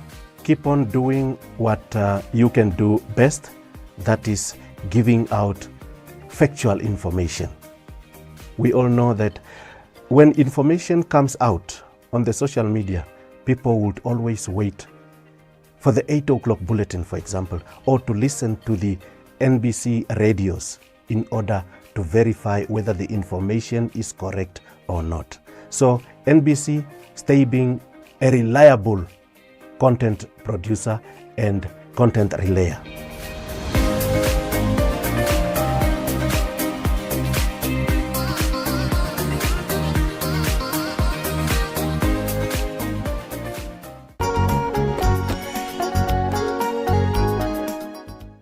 "36 years after independence, Namibia continues to reflect on the progress made towards equality and opportunities for all citizens. Among the most important milestones has been the growing inclusion of persons with disabilities in the education system. Education is a game changer, is the greatest equalizer in social development, socioeconomic development, and so education opens doors for everyone, and through building the foundation, foundational learning, foundational literacy and numeracy, then you build on knowledge and skills in order to unlock your full potential to make a meaningful contribution later in life in the socioeconomic development of our country. Once again, education is a human rights issue. Everybody has the right to education. And there's no such thing as education for, or there should be nothing like education with disability, education for people. It should just be education. And we must try and learn from the issues of the past, stuff that we didn't address. Now, the success story of Joshua, there are many. There are many success stories, but these are the people that are really determined, that have been allowed an opportunity, and they've made something good of it. But we must remember that the education side of the system is one part. The second part is that these people must now be absorbed or these graduates must now be absorbed into the system, into the corporate world, whether they work for government, whether they work for NGOs, or in corporate society. So it takes a village to raise a child. So the education part can be done. We can put everything into it. But once the student leaves the educational institution, obviously they will be employable because they've graduated.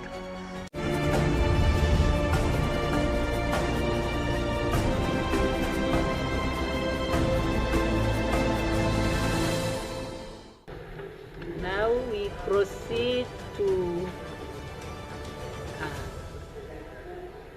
Oh, are we still notices of motions? Okay, Honorable Popper.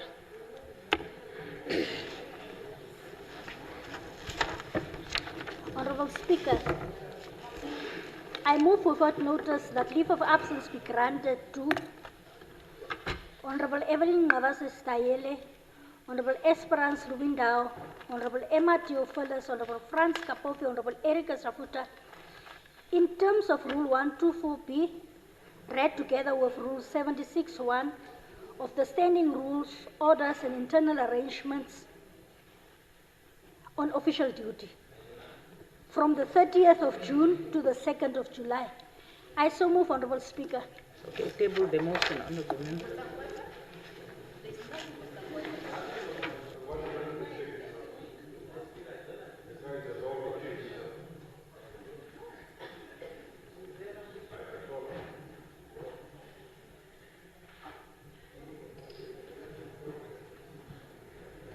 Yes, Honorable Kandorodu. Thank you so much, Speaker. I hereby give notice that on 8th July this year shall move that this August House discuss the following motion, that the House discuss the issue of immigration situation at the border post, considering what is happening in our neighboring countries, to be specific, South Africa, that the House discuss how work permits are issued in Namibia and visas to the foreigners for the job that local can do, how diamond polishing companies employ foreigners such as Indians in managerial position with no Namibian at all, even those with experience since 1998, how the mining industry gives job opportunity to Chinese nationals and other foreigners under the pretense of transferring knowledge to the Namibians, but they end up shifting from one section to another after the end of 2 years period. This Parliament must discuss how long-distance transport industry or truck owners employ foreigners while they sit with lots of local driver CVs on their desk, These parliaments must go deeper on how Ministry of Home Affairs, Immigration, Safety and Security, they operate at the borders, how work and visas are being issued, while no job advertisement advert is being attached to the application at all as required by the law and regulation. The police must also be on spotlight. Why are they not arresting illegal truck drivers on our roads and workers working without relevant working documents? I therefore move that this House discuss the motion, come up with legal instruments that will protect local job seekers and help the unemployed to be absorbed by those institutions that bus in or fly in foreigners to come and take jobs for our unemployed citizens, and refer it to the relevant parliamentary committee and engage with affected stakeholders and report back to Parliament for approval and endorsement. All this is in the interest of making sure job is reserved for our children so that they cannot run away and seek job elsewhere. I so move. Yes, thank you, Honourable Member. Honourable Members, we motivate our motions during the motivation, but you are within the time, you may table your motion.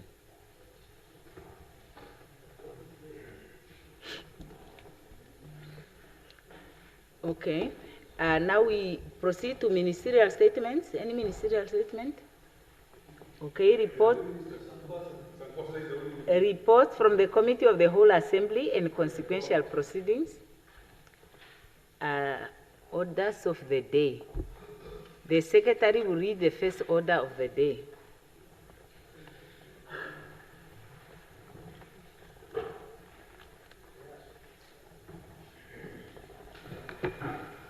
Motivation on the consideration and approval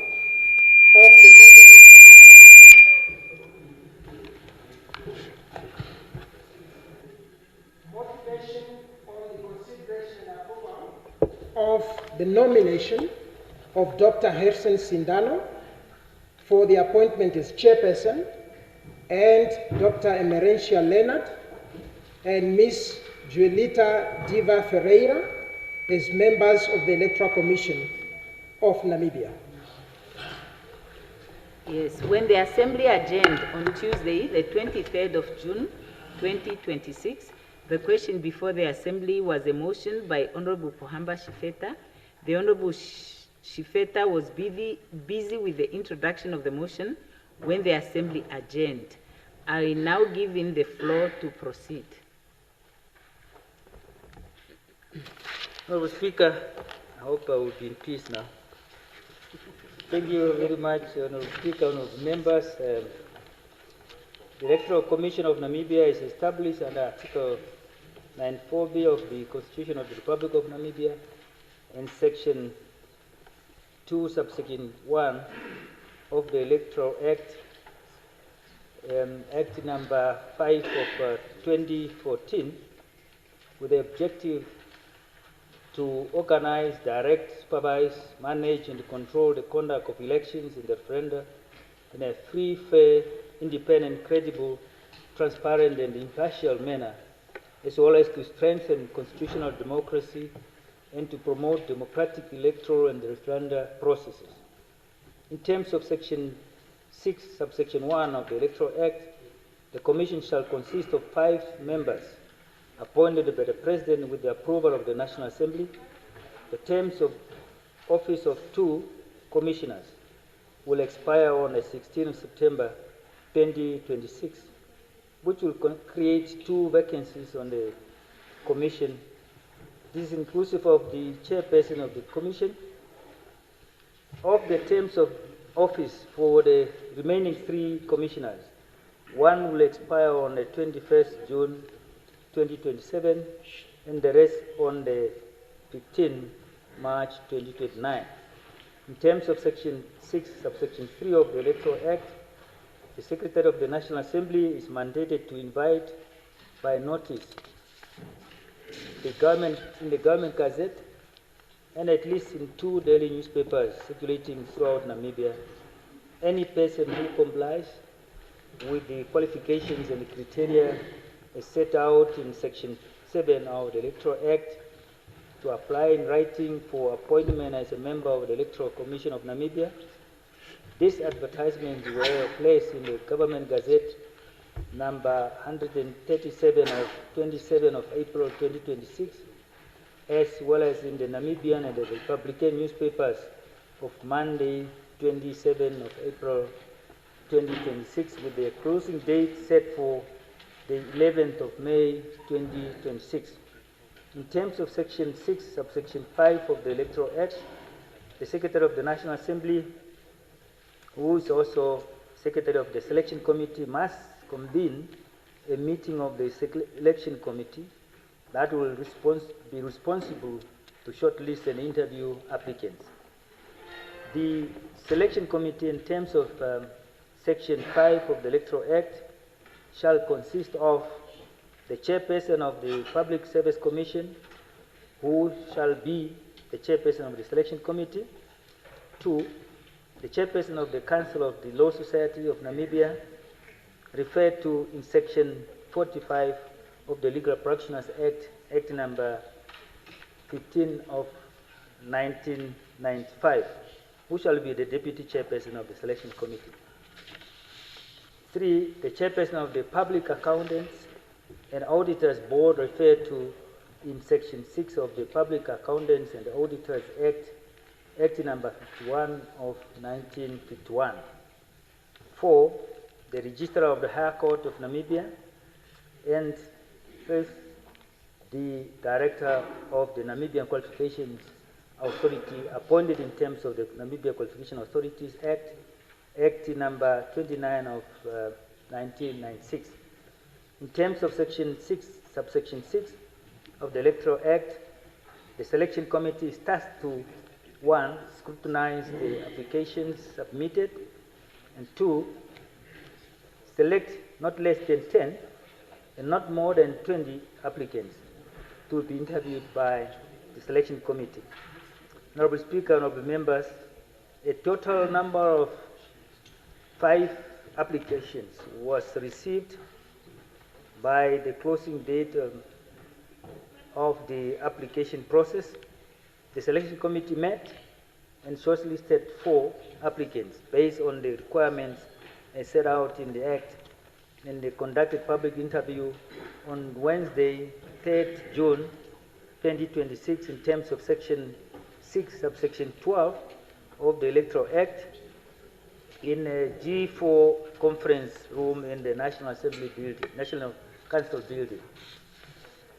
After the public interview, the Selection Committee, in terms of Section 6, subsection 16 of the Electoral Act, recommended 3 names to the President, and in terms of Section 6, subsection 17 of the Electoral Act, the President in return nominated 2 names to the National Assembly for approval as members of the Electoral Commission. Thus, from the recommended 3 names, the President nominated the following 2 applicants to be approved by this August House as members of the Electoral Commission of Namibia, and for appointment in terms of Electoral Act for a period of 5 years by the President. 1, Dr. Immunization Leonard. 2, Ms. Julieta Diva Pereira. The qualifications and the curriculum vitae of these nominees was shared with the members of this August House on the Telegram. Honorable Speaker, honorable members, the term of office of the current chairperson of the Commission is expected to expire on the 16th of September 2026. The President, taking into consideration the newly recommended applicants and the current serving commissioners, whose terms have not yet expired, nominated Dr. Gerson Sindano as chairperson of the Electoral Commission for the remaining period of his term. Dr. Sindano is currently serving as a member of the Commission, and his qualifications and curriculum vitae has also been shared with the members of this August House. All the requirements of the Electoral Act have been fully complied with, and I therefore seek the concurrence of this August House to approve as nominated by the President in terms of Section 6, subsection 17 of the Electoral Act for the appointment by the President, Dr.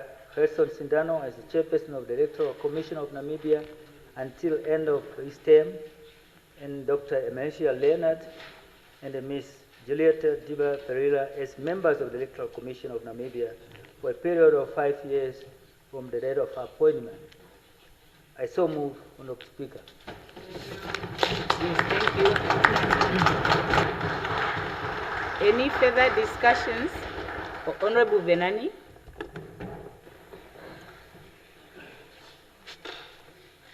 Honorable Speaker, honorable members, I rise to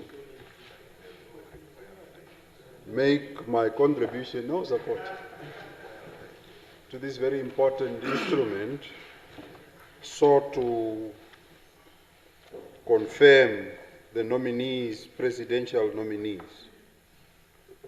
Honorable Speaker,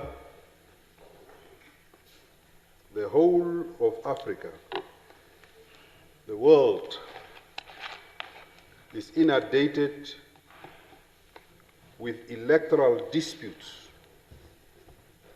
disputes of losers and winners, losers being rigged out of victory, winners being imposed on the will of the people, nearly everywhere in the world. We have a plethora of international court cases of parties disputing electoral results. And they are born out of appointing people that do not have the necessary credibility of impartiality when they are doing their work. I have personally fought 3 presidential elections, so from all of you here, 3, from all of you, you have never fought a presidential election. I don't know why these juniors are really thinking I'm there. My friend, I'm not at this level. I'm not at your level, guys. Listen very carefully. When President Geingob won elections in 2014, you are saying 15, you were not even there at school. I was a competitor, competing the second runner. I stood up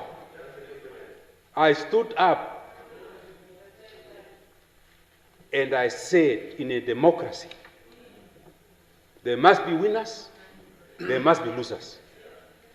There must be credibility in elections. What happened in 2024? Huh? The worst presidential National Assembly elections that this country had. The worst. Oh, don't worry about my volume. The worst election where in opposition strongholds,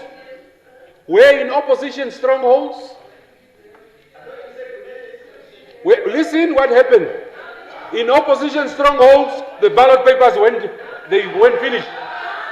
Yes, Komas, Erongo, Kunene, everywhere where the opposition was strong. This is reality. Look, when you win with credibility. So that when I lose with credibility. Don't win in an election that we were supposed to vote in 1 day.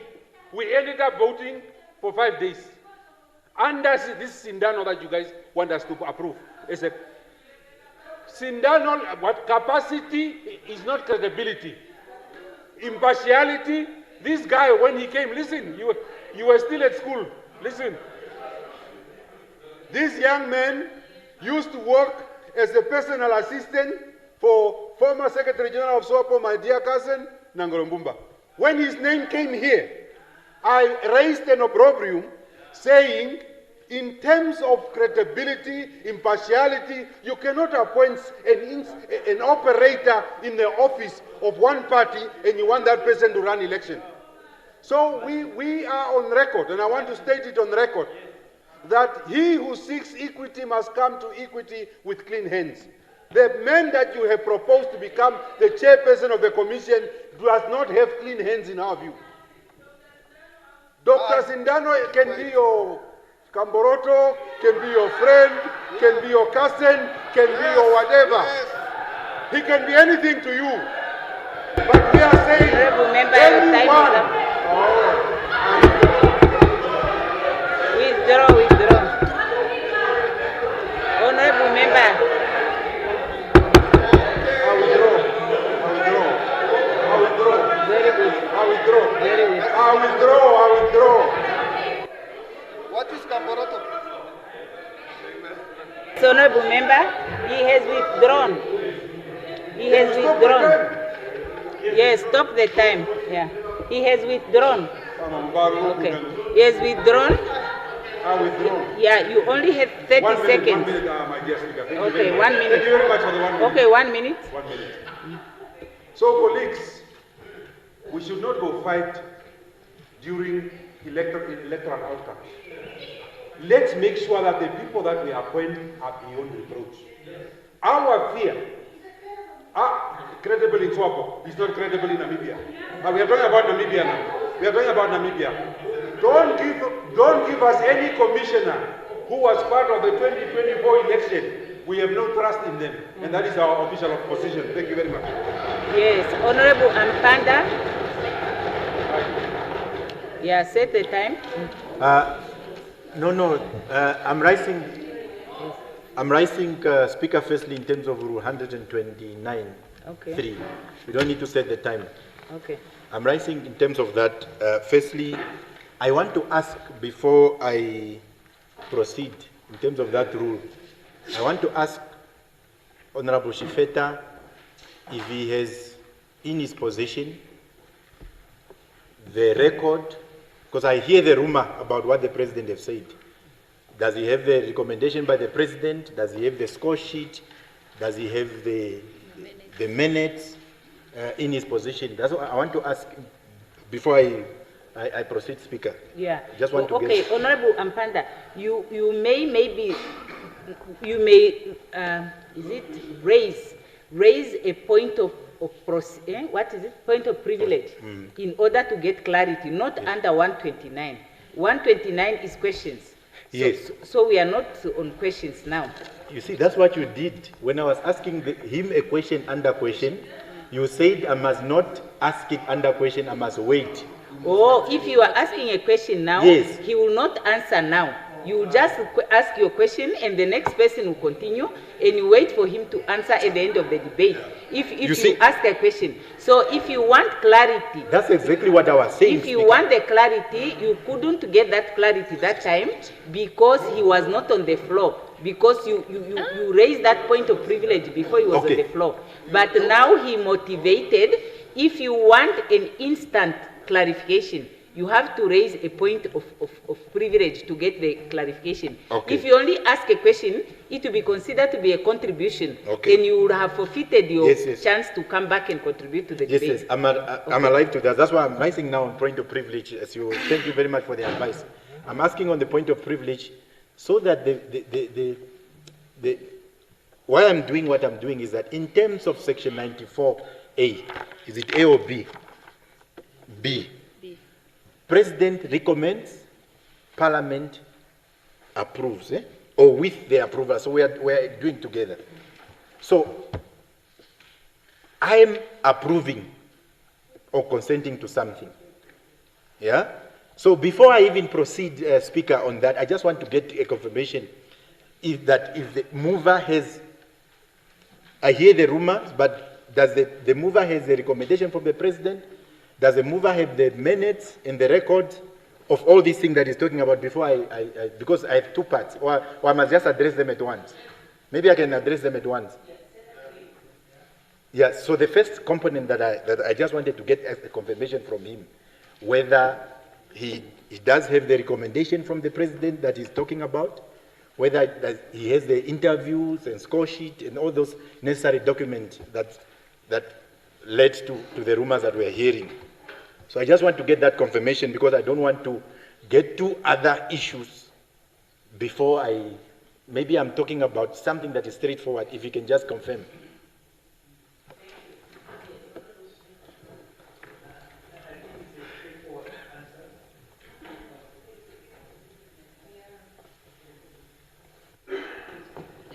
Yeah, I think it's a straightforward answer.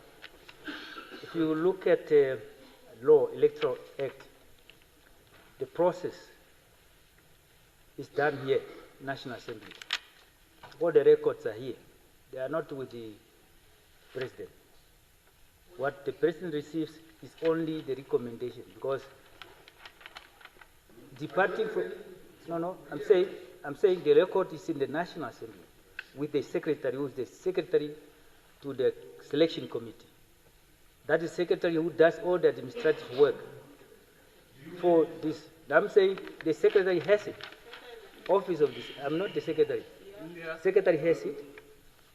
And even if I had an idea, verify the process which I have done, that's why I can confidently tell you that all other requirements were complied with from the beginning. When the chief electoral and the referenda refer that matter to the secretary here, until the president does not give a recommendation to the individual here. The president gets a recommendation, the letter of the president for the nominated applicant goes to the speaker. So in the speaker office, select, and I can give you the example of last time, 2024, it was Honorable Karondo who moved this motion. Because it was because of the previous law that there was always debate why they think this election of the appointment of commissioners are always with the executive. There should be checks and balances. And this 2024 Electoral Act now balance that. That's why some of the things were taken, even the constitution of the selection committee. You can see the difference now between the prior to 2014 Act and the Act that we have now, 2024 Act. It's completely different. So I can assure you that the process, I have verified that, and I can confidently confirm that all things were done and that everything is above board. Yes, okay. One thing, before Honorable Ampanda comes, that the process of identifying, of advertising and interviewing candidates and making a recommendation to the president was carried out by a statutory body, a body established in terms of the ECN. Now, that body is separate from the Assembly. It is not under the Assembly, but the law that establishes that body provides that the Secretary of the National Assembly shall be the Secretary of that body. So the records of the proceedings of the process are records of that body, just like the records of the National Assembly are records of the National Assembly. But the Secretary of the National Assembly exercises custodianship over those records of the National Assembly. So if a person was to challenge any decision that is attributed to the Assembly, that person is to seek these records from the Assembly. The Secretary can only release those records on the instructions of the Assembly. So I just want to clarify to say these records of the process, the Secretary has access to them as Secretary of that body, and they are not with the Assembly. So, for example, I won't have them, and I won't be able to get them. I won't be able to instruct the secretary to avail them. Just for that clarification, and Honorable Ampanda can have a follow-up question. No, Honorable Member, I cannot, the member is still asking for a follow-up question to a point he made, and I cannot now give the floor to another person before I'm done. No, let him finish asking his question. You can ask for a point of privilege. Yeah. I just wanted to clarify that so that he doesn't think that the records are with the Assembly. Yeah.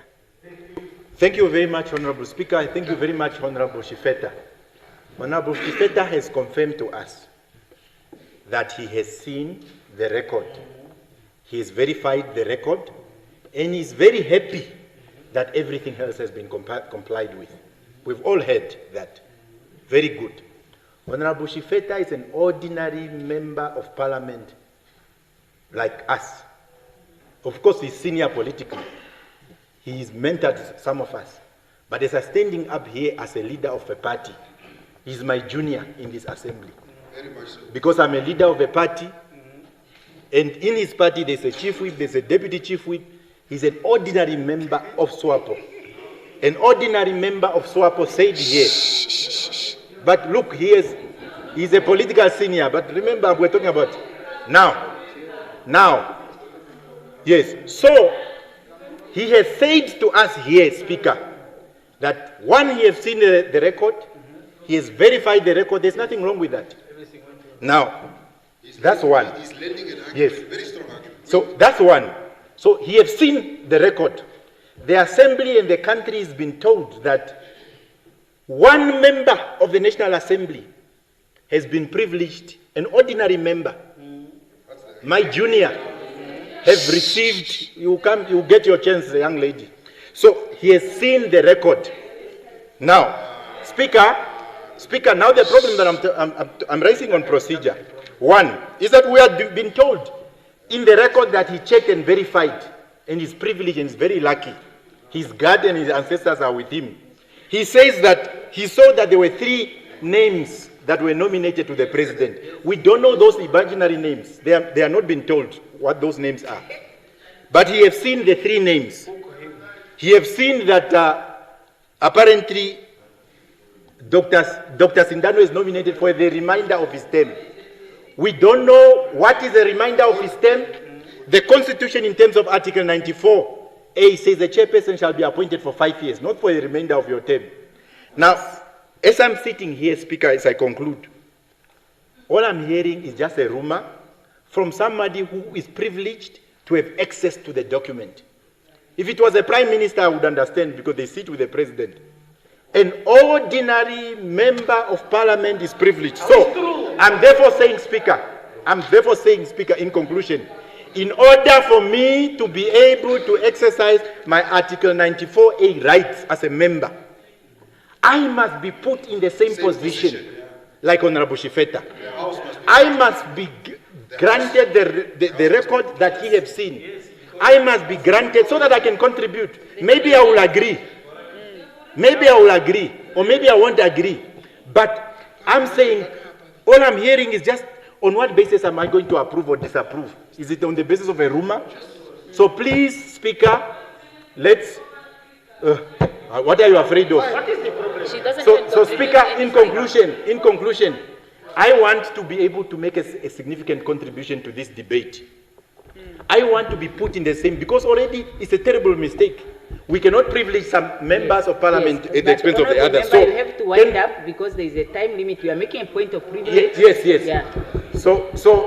So Speaker, can we as members of parliament receive the recommendation of the president to the assembly? We are now told that it exists. Apparently it was written to you. According to Honorable Shifeta, he said it was written to you. So can we please get what he said that you have received from the president? Without it, it's just a rumor. It's only him that you have seen it. Number 2, can we please receive the interview minutes and the score sheet We need to check whether everything has been complied with so that we can confidently say this is what is basically happening. As I speak now, Speaker, I'm unable to objectively and independently verify and contribute to the debate because I'm not in a position. I don't have access to the record. The record has not been given to me the same way it has been given to an ordinary member. So this is a straightforward matter, Speaker. Procedure and point of order must be brief and to the point. It shouldn't be an argument because you will have an opportunity to participate in the debate. So please, I don't want members to say they are entitled to the same time as Honorable Ampanda, or for Honorable Ampanda to expect next time to have that length of time. Otherwise, we won't finish. Now, on the point of privilege, because on what you are discussing, you are contributing. Okay, then if that is the case, I need to respond to the aspect that relates to the speaker that were raised by the Honorable Ampanda, and the member would respond to the aspect that relates to him, probably when he's responding also. Yeah, now on the issue of the communication from the President to the Speaker, I want to differentiate between two things. Ne? In terms of the Act, the ECN Act, unfortunately I don't have it here to read the specific provision. The President is to approve and to appoint, and the Assembly is to approve. Yeah? So the President appoints with the approval of... No. Now, okay, if there is, can somebody please retrieve Secretariat? You can go to the cell phone. Yeah, no. I don't want us to debate that because the law is there. No, honorable members, the law is there, and the Secretariat would access it for me, and I can read from the cell phone the verbatim, what the provision is saying.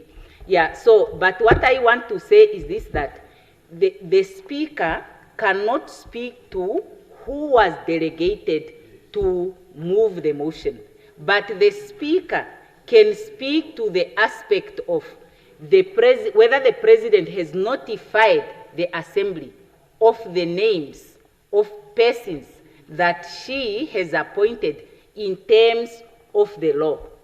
And I can confirm that as a presiding officer, I have been notified by the President of the names that the President has approved, yeah, in terms of the ECN Act. Now I want the Secretariat to look for that provision for me so that I can read that provision. So I have received communication from the President in that regard.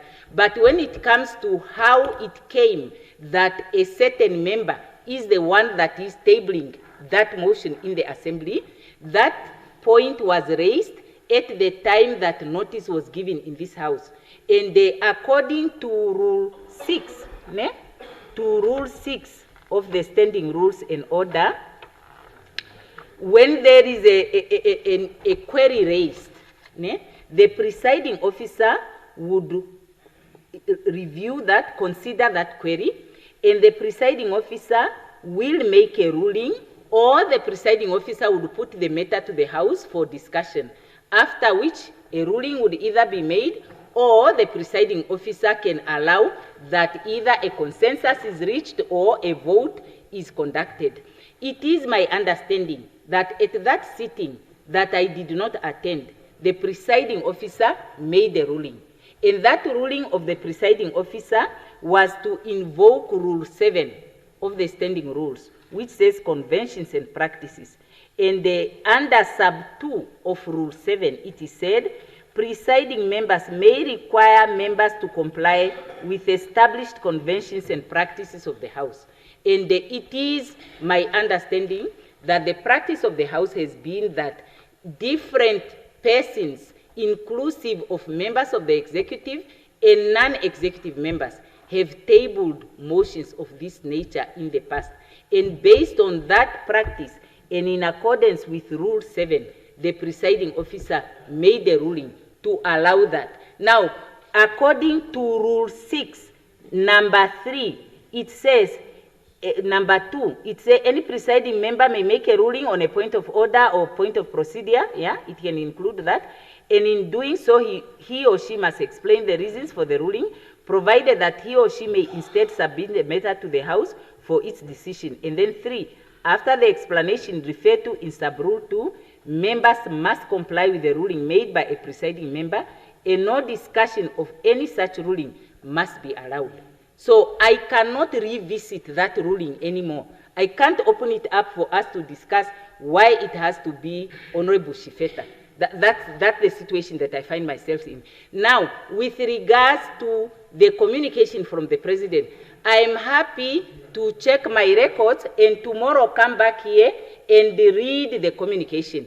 But there is no rule that compels me as a presiding member to circulate communications that are sent to me as a presiding member.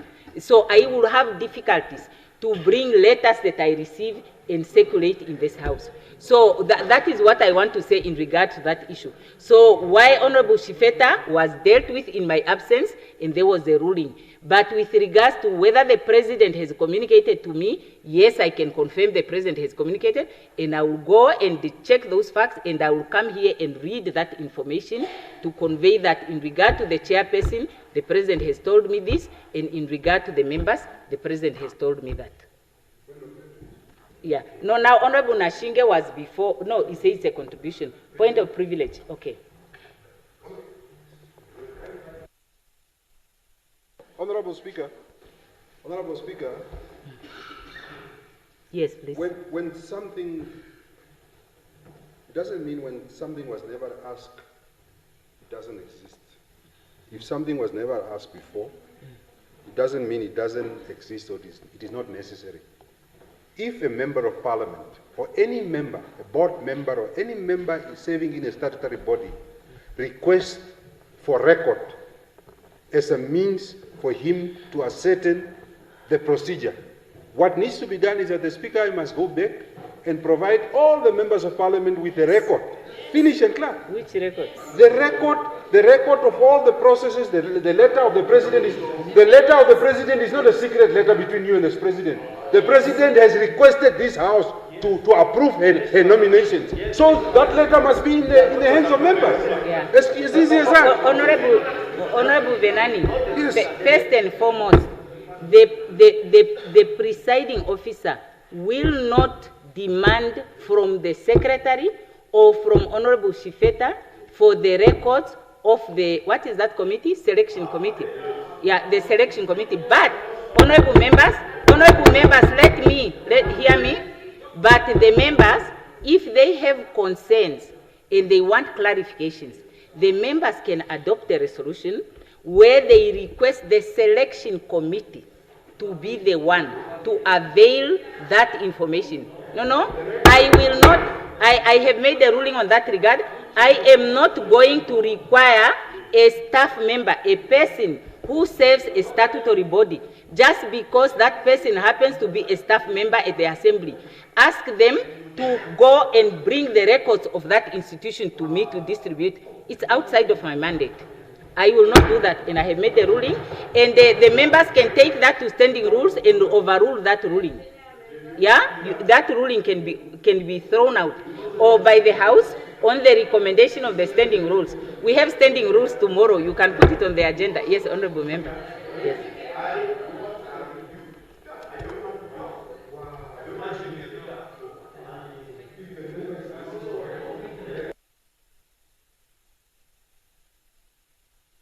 No. Yeah, Speaker. Yes. So, Speaker, what I'm saying, so that we are not. No. I ask for a chance. No, we are. Yes. This is important. So, just wait for you to say d'accord.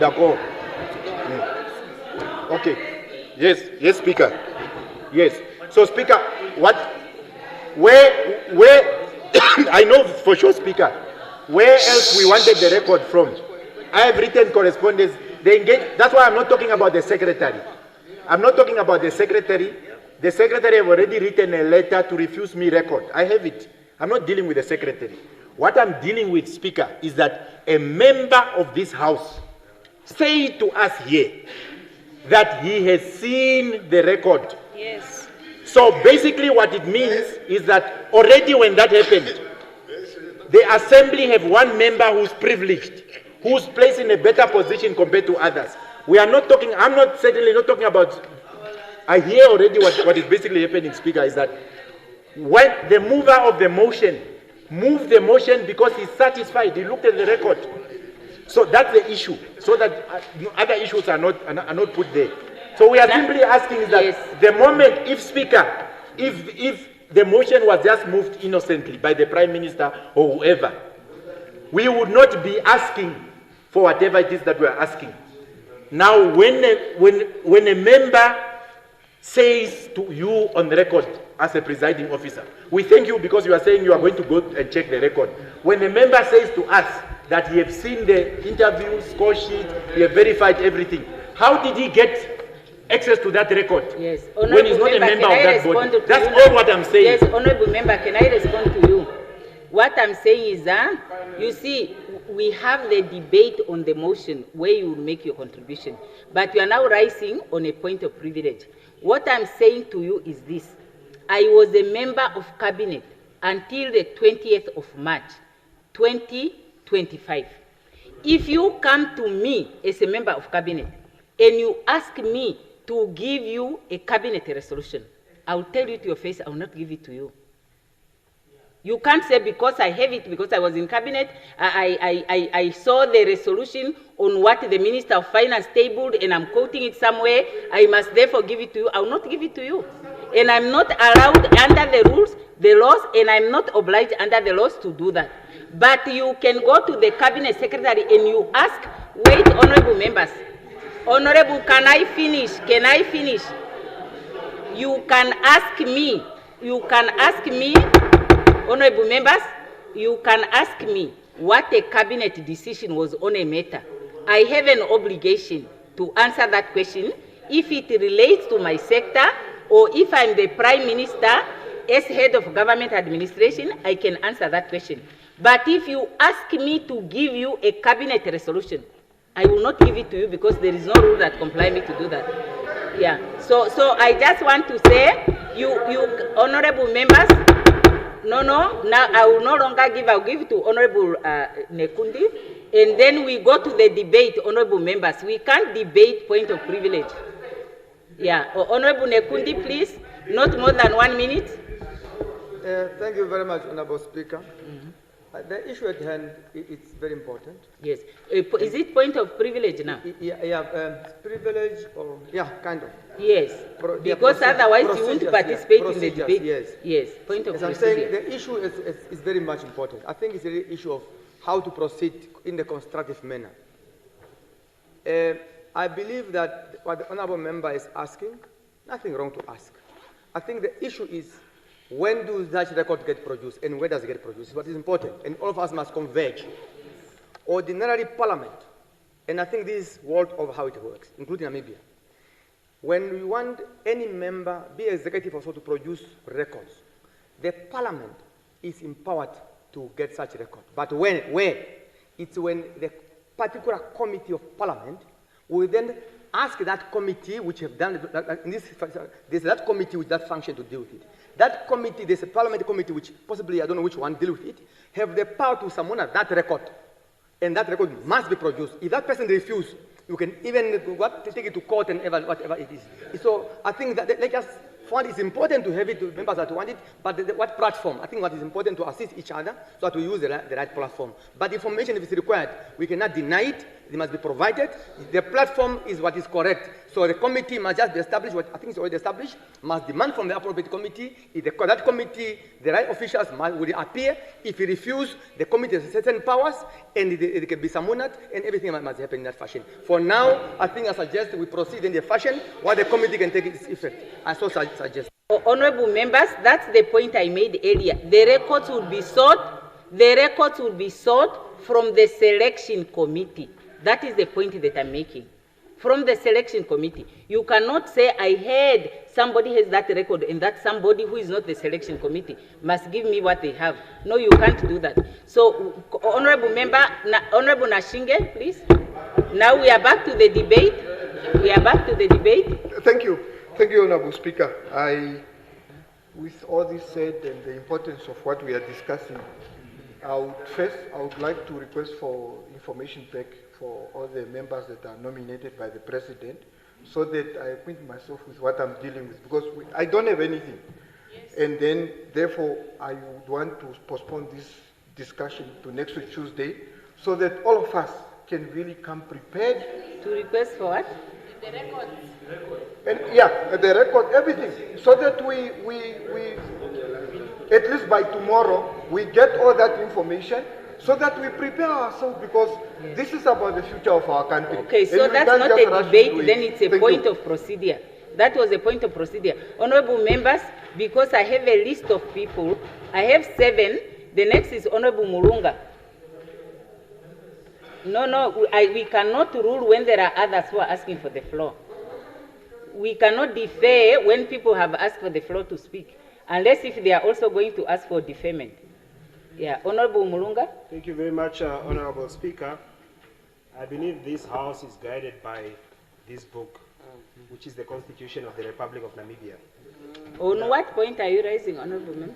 I'm contributing to the debate, Honorable Okay. Speaker. No, I just wanted clarity. Okay. You are contributing to the debate. I want to draw the attention of the Honorable Speaker to Article 94B, number 3, 4, and 6. Allow me, please, Honorable Speaker, to read them. Yes. Number 3, the Article Electoral what? Commission of Namibia shall consist of 5 commissioners, including the chairperson appointed by the President with the approval of the National Assembly, and such commissioners shall be entitled to serve for 5-year term, provided that no commissioner shall serve more than 2 terms. Sub-Article 4, subject to Sub-Article 3, the chairperson shall serve in a full-time capacity for a term of 5 years. For a term of 5 years. I underline that, that part, for a term of 5 years. It shall be eligible for reappointment. Number 6, the qualification of appointment conditions and termination of service for the chairperson, commissioner, and the electoral and referenda officer shall be determined in accordance with the Act of Parliament. Now, Honorable Speaker, we have heard in the motivation of Honorable the chairperson, Shifeta, that the term of the proposed chairperson is coming to an end on the 21st of June 2027. This is not in line with what the Constitution, says. Because the Constitution is very, very clear. The person is to be appointed for 5 years. It doesn't say the person is to be appointed for the remainder of their term. It says it explicitly that the person is to be appointed for 5 years. Minister. So, Honorable Speaker, this House cannot be used to break the very laws that we have taken an oath to uphold. There is a point of order there, Honorable Member. You will continue. Point of order, point of privilege. Point of privilege. Point of privilege. Point of privilege. No, wait. Point of privilege. Point of privilege. Usually they say that any reasonable man or woman is expected that the conduct will be such reasonable. And I recall, honorable members, in this August House and outside, there were people celebrating that the interview of the ECN commissioners was made public. Is that a fact or is it a rumor? No, I'm just saying. Point of order. No. Is it a fact or is it a rumor? No. Is it a fact or a rumor? So, Honorable Speaker, I think save in the fact that committees of Parliament can summon authorities to be able to provide the answer. That is fine, that is understood. But I don't think it will be fair for all of us here to try and suggest that the President would not be of such ability, both in legal terms, to provide that information of the very candidates we saw on television. The very same candidates. No, I'm coming. Honorable Speaker, Honorable Speaker, Honorable Speaker. No, Honorable Speaker, Honorable Speaker. No, Honorable Speaker. The outcome of those people that were interviewed was made public. And therefore, what the President has written to the Speaker and what the President has asked or we have given to the Honorable Member there, it is not a secret. It is not a rumor. It is for public, it's in the public space. You know it, you have seen it, you have seen it, you have seen it, but you have seen it. You have seen it in the public space. Honorable Speaker, before I conclude, Honorable Speaker, before I conclude, in other words, honorable members, it's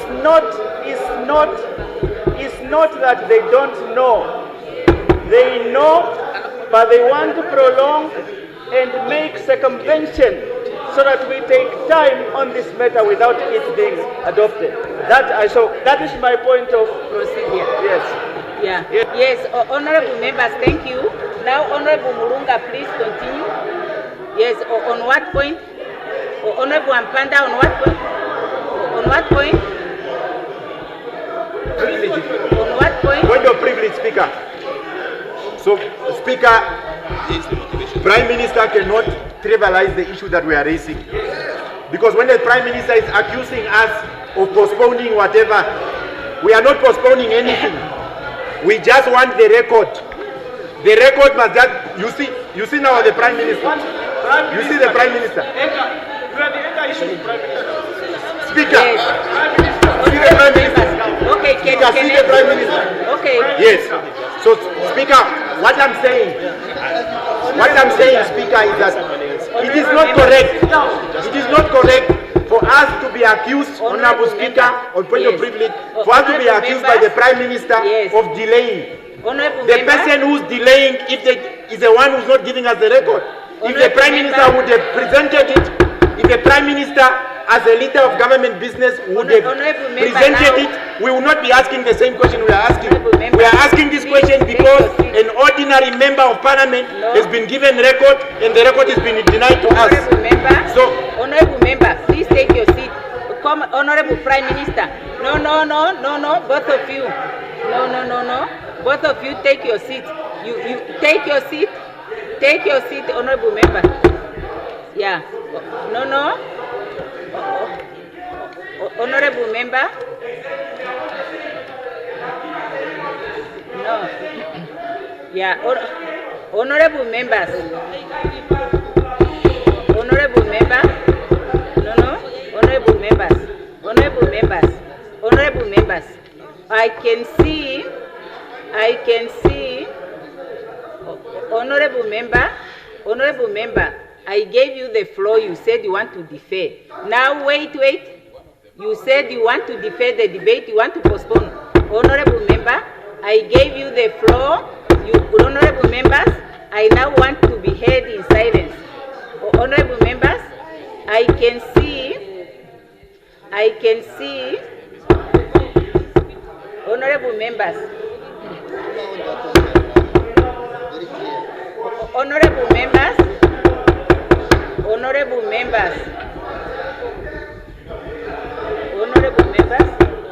Yes, I want to make a ruling first. Honorable members, I see, because what I can see is we are trying to use point of procedure to debate.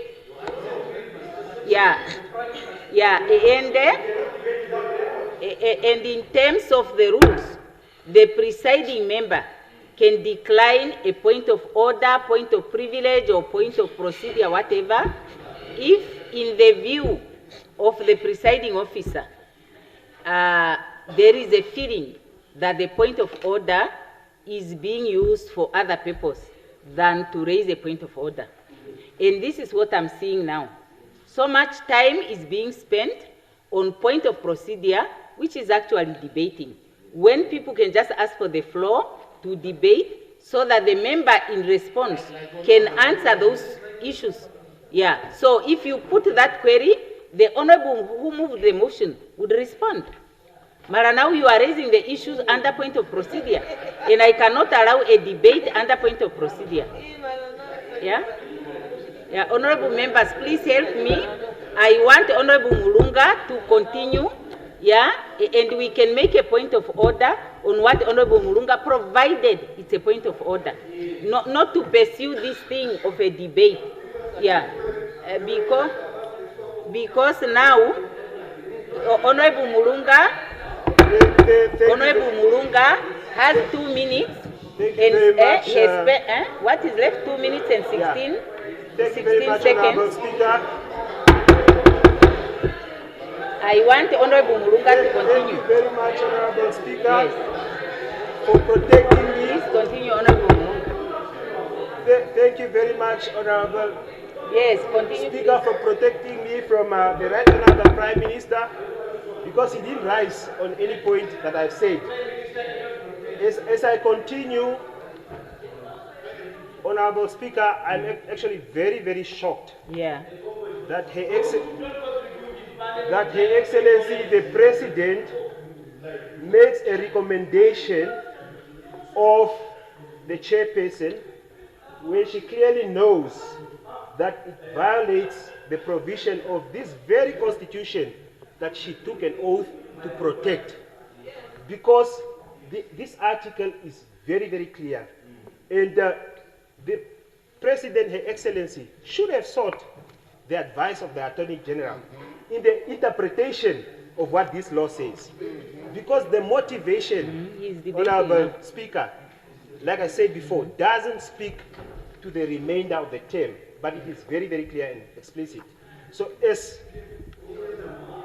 because of the above reasons that I have given, unfortunately, this House cannot approve the appointment of a chairperson who violates the provisions of this very constitution that we all took an oath to protect.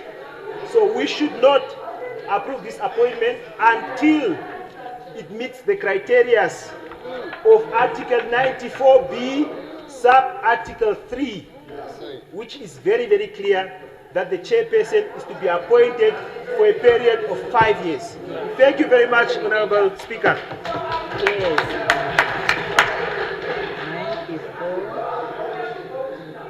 Yes, Honorable Mwashindange. Yes, Honorable Narusep, on what point? Yes? Yeah.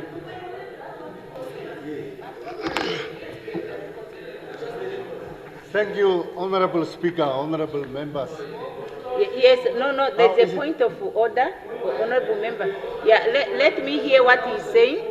I have already ruled there will be no debate on the issue. I want to hear what the honorable member is saying.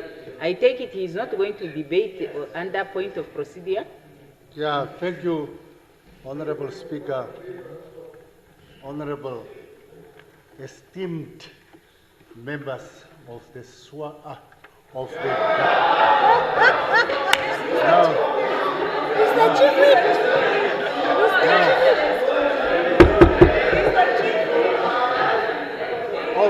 now esteemed members of the National Assembly,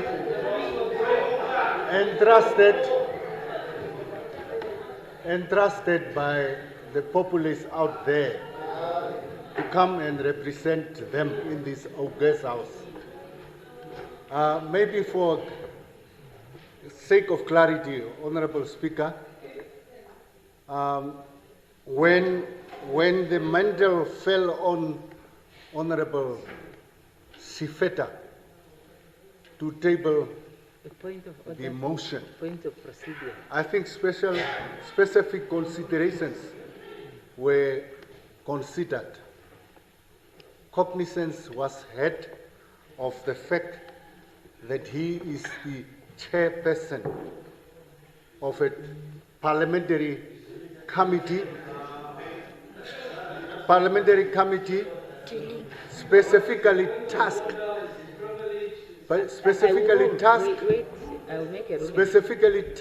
to deal with, amongst other things, the subject matter. Now, I don't think it was a random selection. I don't think it was. The rationale considered was because he is the chairperson of that specific committee, constitutional and so many things. So it's on that basis. Yes. So it's on the basis. It is on the basis of that consideration. And probably also consistent with the conventions.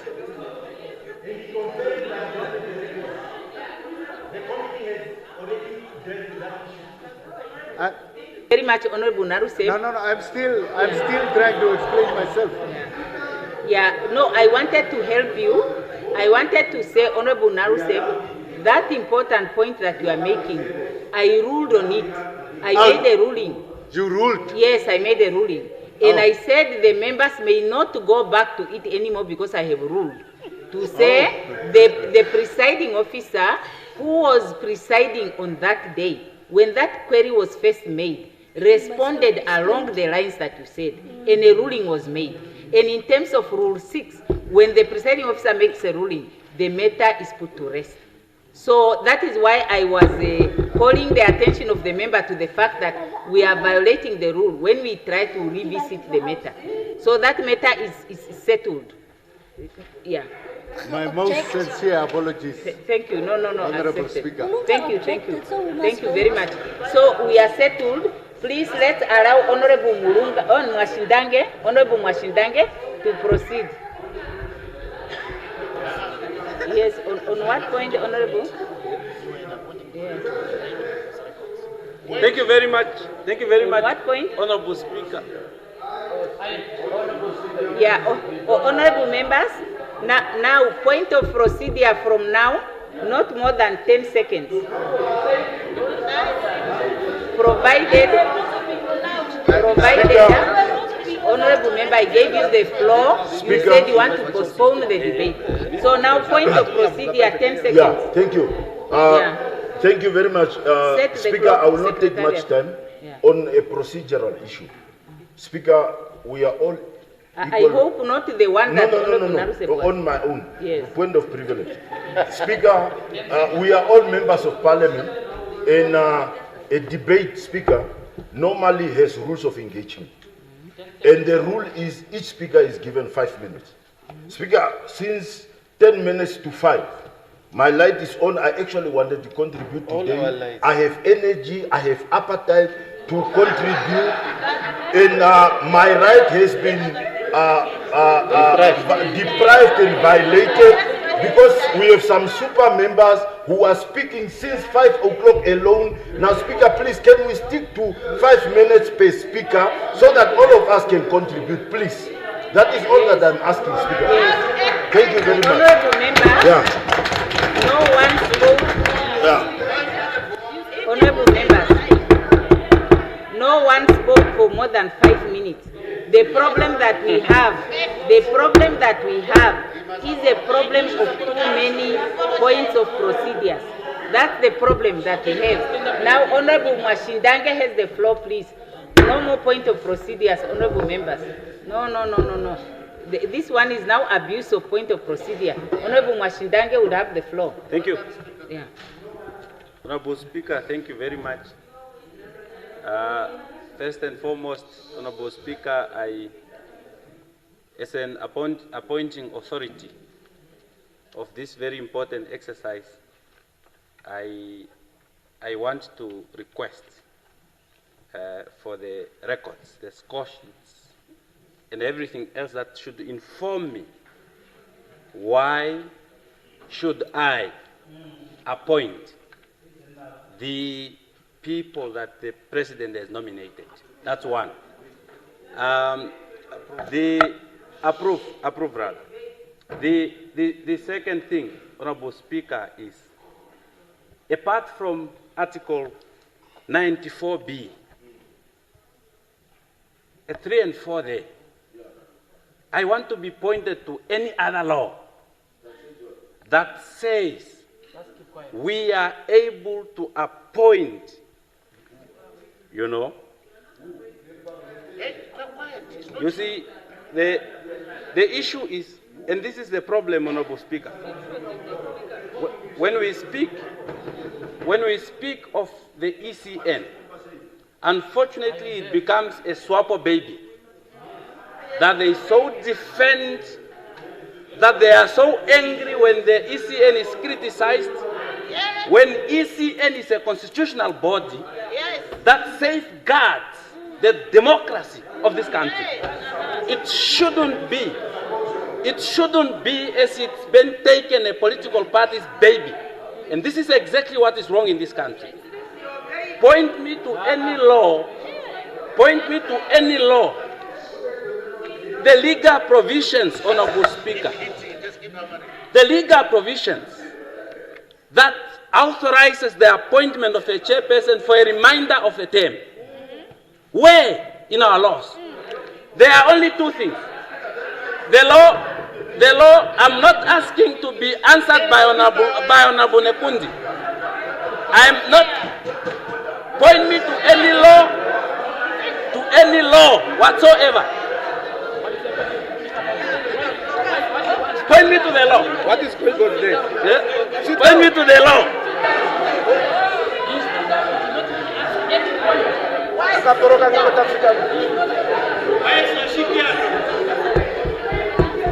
You see? You see? You see?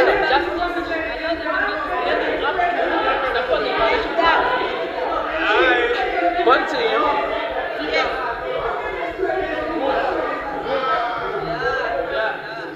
Honorable Speaker, as I continue, don't worry, Honorable Speaker. We are making very good progress. I will deal with these small things. Honorable Speaker, Dr. Sindano in 2024, and I quote from what he said, he described the 2024 elections as a milestone in Namibia's democracy. The same election, the same Dr. Sindano, listen, the same, you see, this is exactly what I'm saying. Now, Honorable Speaker, how do I, as a member of Parliament, in my own conscience, Honorable members, how do I, in my own conscience as a member of Parliament, agree to this appointment of somebody who goes and say the 2024 election, which was very problematic, without ballot papers, the worst election in our democracy? How do I?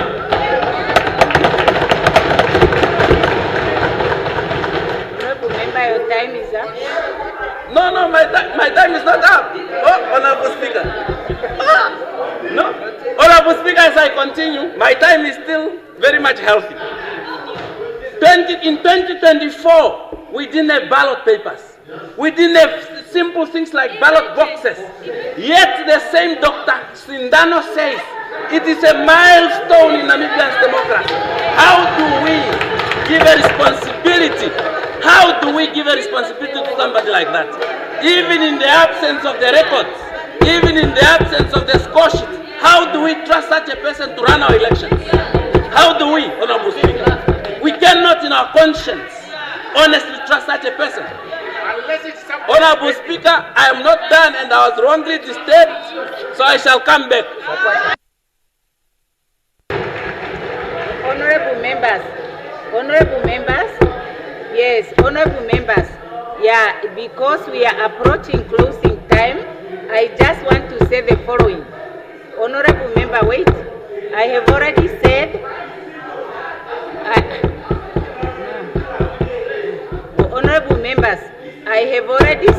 honorable members, I have already said, unfortunately, I will not today allow for point of procedure because the points of procedures are too many and they are interrupting the proceedings. That is one. They are allowed, but they must be in moderation. Yeah. Now, the second point I want to make, honorable members, is this.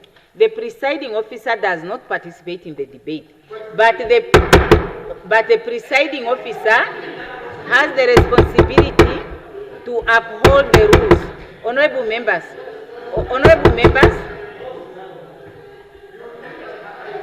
yeah, the leader of official opposition is being out of order, and that's a very bad example, yes.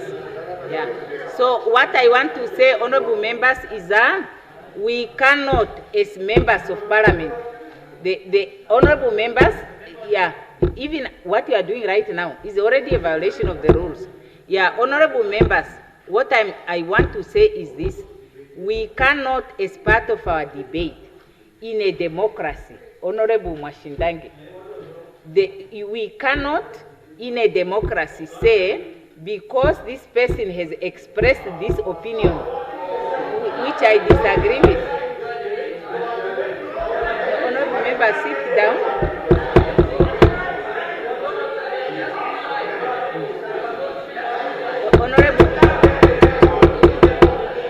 Honorable members, the presiding officer must be heard in silence. I am not done talking. Take your seat. You cannot interrupt the presiding officer. No, I'm ruling. I'm ruling. I'm presiding, enforcing the rules. You are out of order. You are out of order. You want to argue with me? Yeah. No, I'm enforcing the rules. In the rules, honorable members, you can't speak out of 10. You cannot speak out of 10. What the presiding officer is saying, you have the freedom to express yourself, but you cannot say, because this member has expressed this view, and I think that this view, Honorable Likando, you have a habit of interrupting the presiding officer. Yeah, and I can actually penalize you in terms of the rules.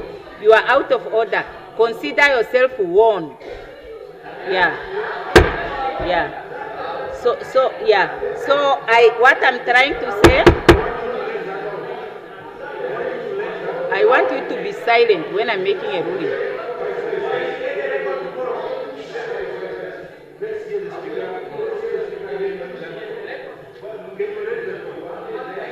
No, don't invite me to speak. You don't give me the floor.